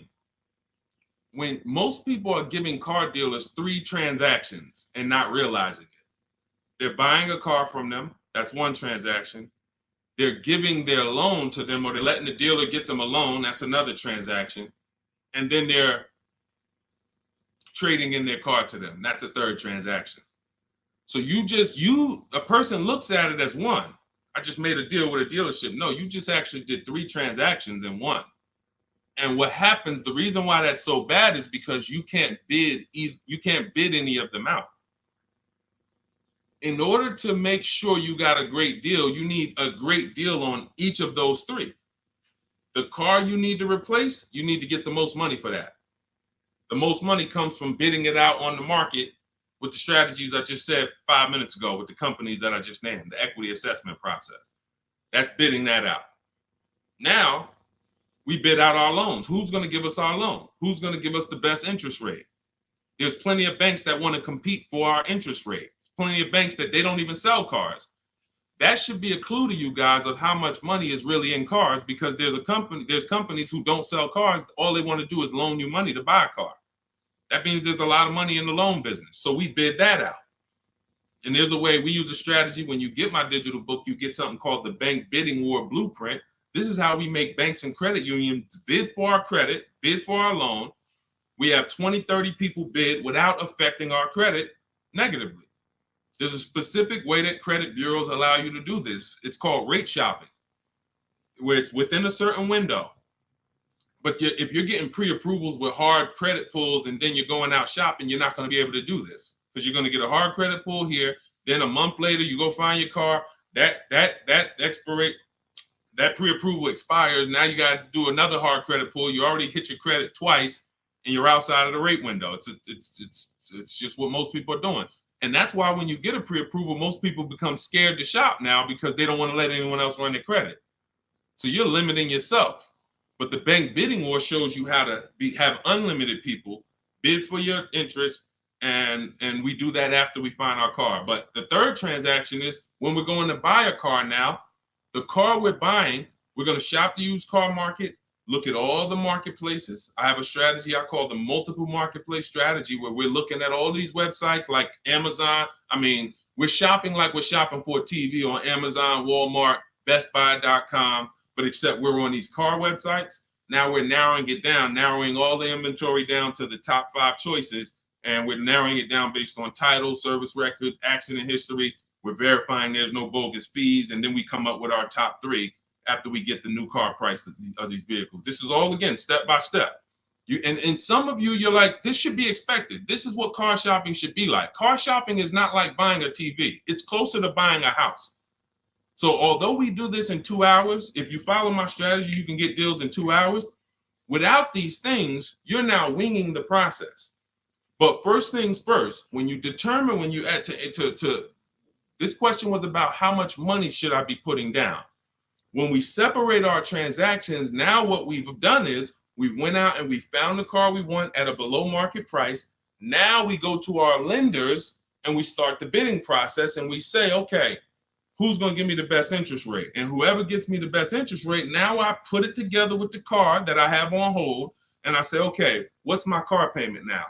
And they may say, okay, well, if you finance the whole thing, your car payment's, $580. Now you might say, okay, I think I want to be at like $499. How much do I need down? Well, about $3,000. Okay, perfect. That's between you and the lender. It's not between you and the dealer. You're not, see, in that case, now you have the best price on the car waiting for you because you got bids on that. You got the best loan because you got bids on it. And now your down payment is actually going off the principal of the car, not it's going to pad the deal and the profit from the dealer. If you got that, type $sign. If you got that on TikTok, just start double tapping the screen, running the like sign. That is why it's important. We call that the 3 pillars of great car deals. You'll have to see these 3 pillars separately. Who I sell my car to, I'm bidding that out. Who I get my loan from, bidding that out. Who I buy my car from, bidding that out. And that allows you to sit at your computer and make all the money on your car deal and have these deals that, all of these people are making these deals at home. Look, this is India. She said she started using my strategies last year, but she shopped the market at the time. She was shopping for a Toyota Corolla, and she did not like the offers at the time. That's the benefit of starting these strategies way before you need a car. Look, we got people who get cars in 3-4 days, but when you have time, you can shop the market. She didn't like how the offers looked, and she waited. She said the best of all my offers were over 1.5% with no money, with no one budging on my counter offers.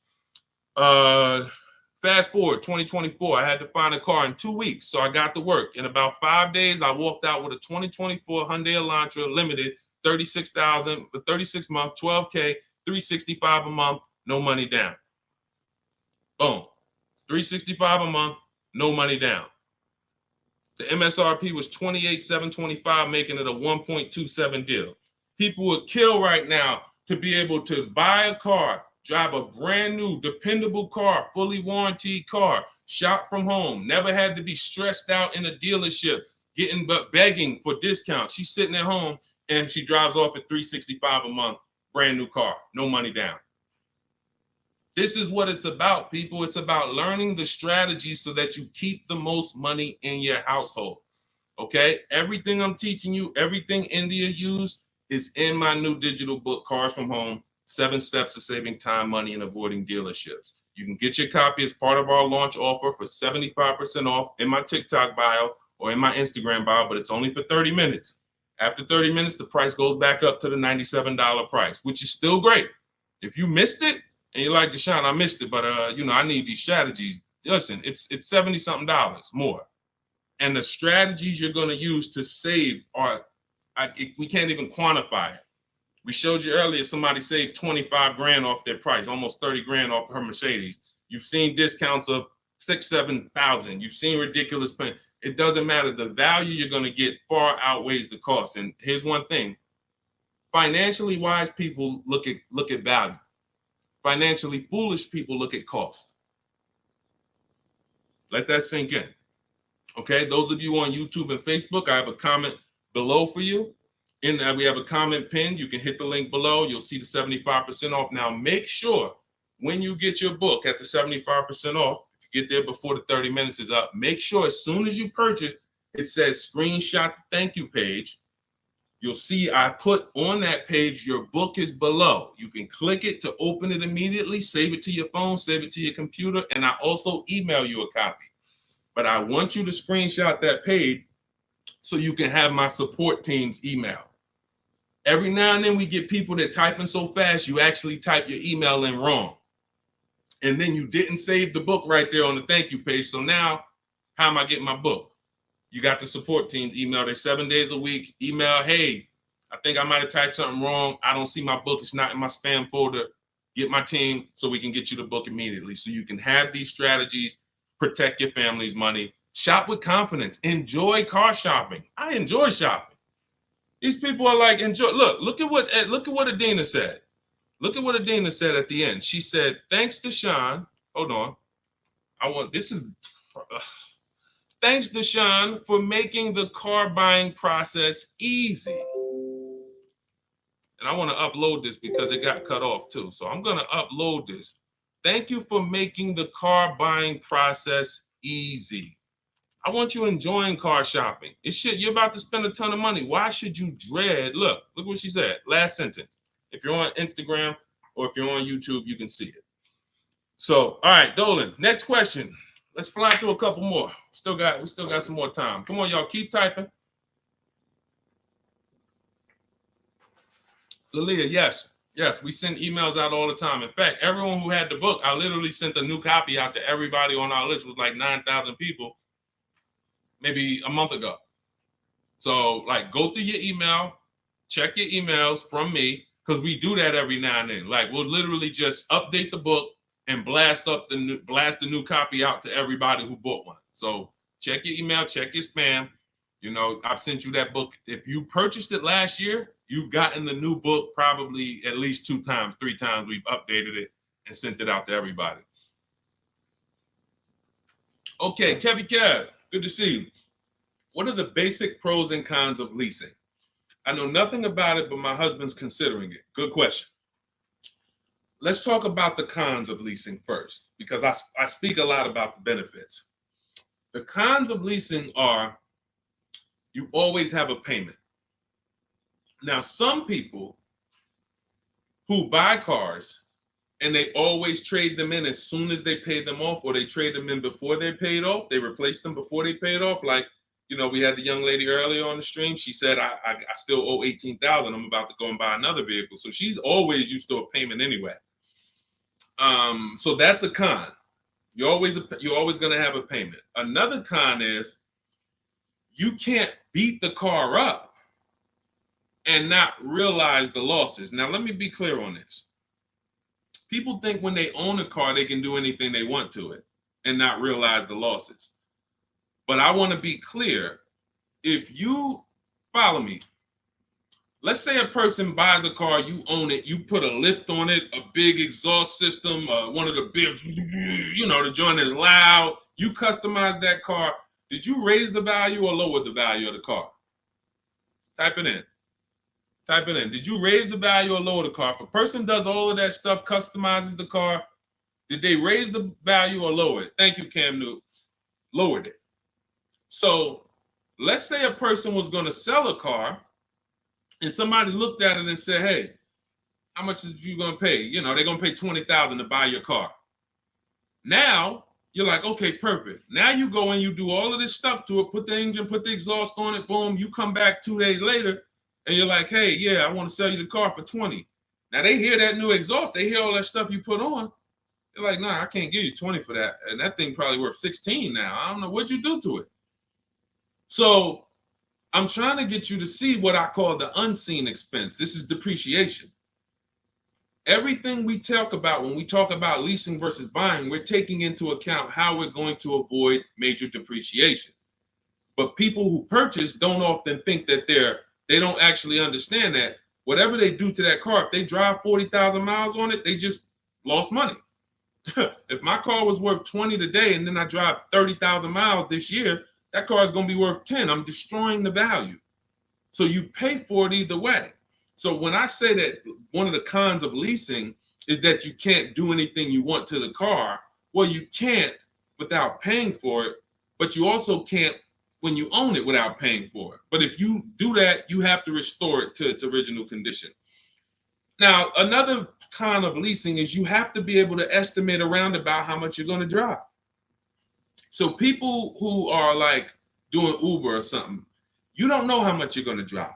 There's a reason I don't tell business people who do those types of businesses to lease, even though they're not keeping their cars a long time. there's a better structure for you guys. Leasing is not it, because you don't know how much you're going to drive. If you have a good year, you might do 40,000 miles. If you have a bad year or a rough year, you might do 20 or 18,000 miles. So you can't predict it. So with leasing, you have to have an enjoyable leasing experience. You have to have some type of an idea when you're going to, how much you're going to drive. Now, one of the biggest cons to leasing is you can overpay by a lot because it's not transparent. It's not transparent. Could everybody who shares, there are a couple people on here, you always share the broadcast. I appreciate you. We need you. Can you hit the share button, hit that arrow, hit that paper plane, and tag one friend in, just in case they might be going to the dealership tomorrow. We need to make sure that they have what they need to win. So shout out to the sharers. We can't do this without you. Now, when you consider that you can overpay, see, when you get a purchase deal, everything goes on that receipt, the buyer's order. You can plug that into a calculator and you can match those numbers up. You might not be used to doing it, but that bottom line price, you can plug that right into a basic auto loan calculator on hundreds of websites, and you can make sure that your payment matches. You can't do that with a lease. There's all types of potential to hide money in leases. You can hide money in the interest rate. You can hide in the money factor, because you can't use your own financing with a lease. You have to use whatever bank or leasing company the dealership who's running the promotion is using. So that gives us potential to be overcharged for our money factor or our interest rate. There could be rebates on that vehicle, $2,000, $5,000 rebates. Look, when Sean was shopping for his F-150, some of you have seen it. It was a $15,000 rebate, $15,500. He wouldn't have known about that if a dealer's not going to come in and tell him, hey, it's $15,500 rebate on this. No, some dealers might say nothing. They won't even mention it. They'll just try to negotiate. Hey, how much could you, they hoping you say something like this. Can you get me the invoice price? Can you get me to the invoice price? If I could get you the invoice price, can we make a deal today? Yeah, I always heard that, invoice price is a fair deal. Okay, no problem. Let me go get it. So they're not going to tell you anything about, hey, we got $15,000. He didn't ask about the rebates. He didn't ask nothing about rebate. He don't know anything about the rebates. Let's go take off $5,000, get him the invoice price. We're going to make $20,000 profit on this deal. So this is how it works. This is how it works. So with a lease, you could have the same types of incentives. And the thing about leasing is when you go from a finance to a lease, your payment is naturally going to be lower. Even if you get a bad deal, your payment's going to be lower. If you're used to buying $50,000 cars and paying $900 or $1,000 a month and putting 10 grand down, that same $50,000 car is going to lease out for like $800 with a bad deal. So people will walk in and think they won. Oh man, it's lower. It's lower than when I used to buy these. But you don't realize that, if this was a vehicle like Zafrina here, and look, this was a $60,000 vehicle, $65,000 Jeep Grand Cherokee. Now that vehicle, she's paying $579 a month for, no money down. So you walk in and you get a vehicle like this, and you think, oh, they got me the lease at $800. It's a $65,000 vehicle. I had to win. No, you lost big time because there were so many rebates and incentives that you didn't understand were there, and there's no way you're going to get them to reveal them to you. The only way, and I've been in the car business since 2006. I left in 2020, and since then I've been helping people make deals around this country. The only way to reveal what all the rebates are is 2 words: multiple offers. It's the only way. You're never going to negotiate your way to finding out what all the rebates are, because one deal is going to tell you it's $3,000, another deal is going to tell you it's $5,000, another deal is going to tell you it's $8,000, another deal is going to tell you there's no rebates. That's why when we sit back and we get multiple offers from home using the strategies in my digital book that you'll have access to immediately. Those of you who got your book, I see a lot of you saying, got the book. All of this stuff is scripted out for you. Now, you could do it manually, too. You want to call around the dealerships, ask for the sales manager, ask for a manager, try to bypass salesmen, because salesmen are trained to distract and waste time and make it hard, especially by phone. So if you want to try to do it manually, we must get 5 offers. New cars, leases, you must get 5 offers from 5 different dealers because that's how different the offers are going to be. They're going to be major different, not close, major. I always say if your offers aren't $150 to $200 a month apart, then you didn't shop correctly. Okay, go ahead, Doe. Let's shoot the next question up. That's it, Kevy Kev. That's the pros and cons. Oh, let me hit on the pros. Hold on. Let me try to sum up the pros of leasing before we wrap this question up. Pros of leasing are when you get below market leases, you're driving new cars, warranty cars, always under warranty in most cases. Something breaks, you call a dealership. Hey, this broke. Come on in, we'll fix it. You're under warranty. When you get below market leases, you're driving new cars for cents on the dollar. You're driving new cars and you're paying less than what people are paying to buy, lots less of what people are paying to buy them new, and you're paying less than what people are paying to buy them pre-owned. Some of you've seen me do that scenario where I compare a new lease, below market lease, to a pre-owned version of that same car. Take that $65,000 vehicle that Zafrina got, $597 a month. If she found one for, $30,000, half price, let's just pretend, and this is to illustrate to you how drastic the difference between below market leases are and buying. It's not even close. It's nowhere near close. If she found a half price version of that vehicle, which won't exist, let's just say we made one up and just put it right here, half price. So that's $32,000 plus tax. She's around $35,000. Some of you know every $5,000 on a car payment is about how much per month. I mean, when you look at a car, every $5,000 on a loan is about how much per month. I told y'all, stay by the keyboard. We got to be quick here. This is active learning. You don't want to be distracted. You want to be locked in, active learning. Every $5,000 on a loan is about how much per month.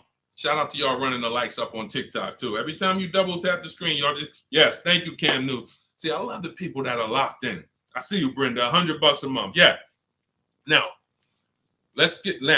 so we got $100 for every 5,000. So that means when you look at a $10,000 car, first thing in your mind should be that's $200 a month, 5-year loan. When you look at a $20,000 car, first thing in your mind, that's $400 a month, 5-year loan. When you look at a used car version, let's say she gets it for half off, $32,000 plus tax, she's around $35,000. What's that payment? $700 a month, 5-year loan. So when I tell you that when we're driving below market leases, we're paying less than what people are paying for pre-owned versions.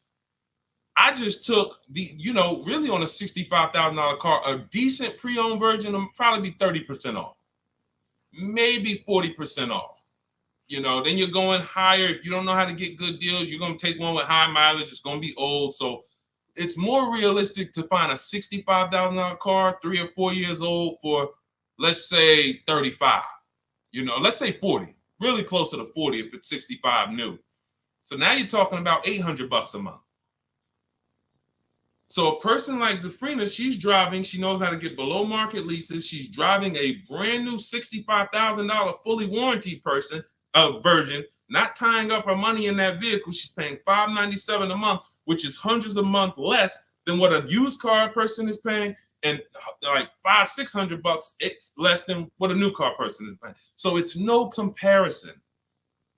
So when I tell you the only people who should be purchasing, you're like, Deshone, why do people purchase then? If getting great lease deals is so cheap, why do people purchase? Well, one, everyone doesn't know how to get below market leases. So they'll look at commercials and they'll think, oh, well, this says I got to give them $5,000 down plus tax and all that. That's not deals. That's above market value or market value. We don't pay those prices. And second is, people who buy long-term don't care about those short-term benefits. I want to ask a question. Who on here has a vehicle in their driveway right now that you've had for at least 8 years? I want you to type how many years you've had it. Let me know how many. I see you, Sharon. Congratulations. Use it and win. Let everyone who has a car outside in your driveway that you've had more than 8 years, I want you to type how many years old it is. 8, 10, 15. Okay, Harold, he has one for 9 years outside. Sugar Lump, 19 years. Mr. Living Right, 8 years. Perfect. Dwayne Perkins, I see you, 22 years. Look, Julia Murray, 16 years. Look, Brenda, 8 years. Now watch this. Ralph, I see you, 10 years. 8 years or more is when we buy. These people won. So you heard me just spend the last 10 minutes, 15 minutes talking about pros and cons of leasing, benefits of leasing. But these people are the real financial winners in the long run, because the longer you keep a car, the less it costs you. I'm not a fan of people leasing who have the discipline to keep a car for 10, 15 years, 12 years. I would never tell people lease who's doing that. I'm trying to get the people who say, it's no way I'm keeping a car near that long. I've never done it. I don't enjoy it. I'm not going to do it. You are the people who should not be buying. Because the great thing about having a car 8 years is you'll see something. This is the depreciation cycle. This is how owners lose money on their leases, on their cars. When you purchase your car, one day when you buy it, it's worth this. 5 years down the line, it's worth this. 10 years down, 10 years, but here's the thing. After about 8 years, 7, 8 years, now the depreciation starts to level out. You're not losing that much money in depreciation anymore. Your car today, all of you who just typed, whatever your car is worth today, most likely it's going to be worth that next year too. If your car is worth $5,000 today, a year from now, it's going to be worth about $5,000. You beat depreciation. That's when it makes sense to purchase, when you have those values. These people, look, we call these cars keepers. When the transmission goes out on the car, you know what people who are not programmed, you're not a keeper, you know what you do? Transmission's out. You gotta go get a new car. When the transmission goes out for some of these guys, what are they doing? They go get another transmission and put it in the car. That's what you do. That's what you do. So there's two sides to be on. You're a long-term side. That means, like my dad, he bought a truck 2013. 6 years later, the engine went out. He got a used motor, put it in there. He's still driving it. He's about to sell it for a couple $1,000s now. He's had that car for over 10 years. But he's had no car payment on it for probably 7 years. That's all money that stays in his household. Somebody asked the other day, hey, my car needs $3,500 in work. Should I go get a new car? I said, well, first of all, make sure you get a price from a second opinion from a local mechanic. You always get, for work, you always get 2 opinions. But if it costs you $3,500, will that car ride smooth for the next 3 years, 2 years, 3 years? If the answer is yes, you need to understand something. If you go get another car to replace that car, it's going to cost you a minimum of $3,500 a year, and most likely more than that, $6,000, $7,000 a year coming out of your household. So do you want $3,500 one time and now I got no car payment, I keep my bills low? Or do you want to go get a new car payment that's $400 a month? Now what is that? $400 a month times 12, that's $4,800 a year for the next 5 years or whatever. The cost of replacement, guys, is always more than the cost of keeping that vehicle running. That's why you want to have that car paid off before the 10th birthday, and you want to set aside money for maintenance and repairs. Whatever you were paying on your car payment, $400 a month. All right, my car is paid off. Now take $100 or $200, put it into an emergency fund. So when that car breaks down or something needs, hey, no problem. It's in the emergency fund. But I'm keeping that car, because the longer I keep that car, the less money I pay for a car, the more money I keep in my household. So that's how you purchase, because you're buying a depreciating asset. You have to go long term with it. It's going to go down in value like this sharply for the first 5-6 years. It's going down, losing thousands. But once it levels out, that's when you really want to own it, because now we good. Things paid off. I ain't got to worry about it. But as soon as people come through that deep depreciation, that's when they go and trade the car in, and they do it all over again, over and over again. These are the people who I'm trying to get you to understand leasing. You're in the wrong structure. So it's very simple. You're not keeping your next car 8 years, you should be leasing, shopping for below market leases. You're keeping your next car at least 8 years, you're shopping for a below market purchase. And all of this is in my step-by-step book. This is the first step. Leasing versus buying. I call it the most important question. We got to put your deal on the right foundation, and then we go get a below market deal. So for everything I'm teaching right now is out of my new digital book. You can grab your copy for 75% off. It's normally $97. If you want the entire blueprint, and you guys see the comments, you see the comments people making, man, get the book. Get the book. You see it. So you can go to, thank God we have approaching 10,000 people who have the book. Thank God. We are getting this in a lot of people's hands. People love the welcome offer. And the same people who are using it would look back and say, Deshone, I would have paid the $97 knowing what I know now and what I'm seeing in this book. But to get it at 75% off, $25, even more value. But it's only for 30 minutes. In my TikTok bio, in my Instagram bio, click that link that says 75% off. In my YouTube comments or Facebook comments, we have a comment pinned for you for your 75% off. But once that timer hits zero, guys, it does go back up to $97, which is the normal price. And it's worth every dime at $97. Okay, so get your copy. Make sure you screenshot the thank you page as soon as you purchase, and make sure you take a record of our support team's email, because sometimes you go and you type it in, you're like, I'm finally going to be able to enjoy car shopping. Man, I'm about to make the best car deal of my life. And you're so excited, you type your email in correctly, and now it's wrong. And so we can't email you the book. Now, once you get the book, you're going to see, as soon as you pay for it, I say, open your book below. So there's a link right there on that page to actually open the book, and you can save it to your actual, you can save it to your phone. But I email you a copy too. And sometimes if your email's wrong, you're not going to get that email. So make sure you screenshot that page. It has my support team's email, or look at it right here. Look at it on the screen. Get the support team just in case. But that's not for questions. Do not email me any car buying questions to that. That's only for making sure your book gets to you. Okay? So I want you empowered. I want you making the best deals you've ever made. I'm just going to show a bunch of more people before we rock out. I didn't get a chance to get to everybody's deals that has sent me a deal in the last couple of days. I didn't get a chance. Ansley got his second vehicle. He said 2 down, 1 more to go for the year. He got this BMW truck. We showed Melissa. We didn't show American Senior Benefits. You guys can read this if you're on Instagram, on YouTube. You can pause that. But we'll go more detail on the second stream. Keep sending me your deals, because I told y'all I was going to bring them onto the show. And after you make your deals, email me. I want you guys proud of the deals you're making. I want you excited, not just about the car. Everybody gets excited about posting their cars. Everybody. You'll see that all through any social media platform. People get a new car, they want to take pictures of it, but they'll never show you the numbers. And you may have been this way, because secretly they're ashamed. The last thing they want is somebody who understands the numbers to look at that deal and be like, hey, did you see this? What's the $4,000 here? Did you see? How many offers did you get on this vehicle before you paid this price? Oh, no, I just thought they don't want that.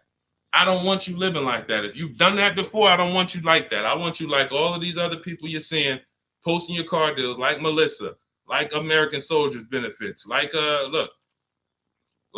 Ansley, this is his other car, like Rosalie, like Jen. Hold on. We do this all day long. Like Teddy, like Jared, like Zafrina, like Pierre. Numbers. That's what I want. And that's the confidence you will have after you get your book. So get it. If you do it your way, do it your way. God bless you. My way is no talking, right from home. That's why we call it Cars from Home. So I'm going to check out. God bless y'all. I'll see y'all on the next stream. Share this with a friend. Before you jump off, share this with one friend that you're like, hey, I got somebody that my best friend, they need to see this, because we have to help people protect their money. If we don't get this message out, our friends are right now in dealerships right now overpaying. Okay, so God bless you all. I will see y'all on the next stream.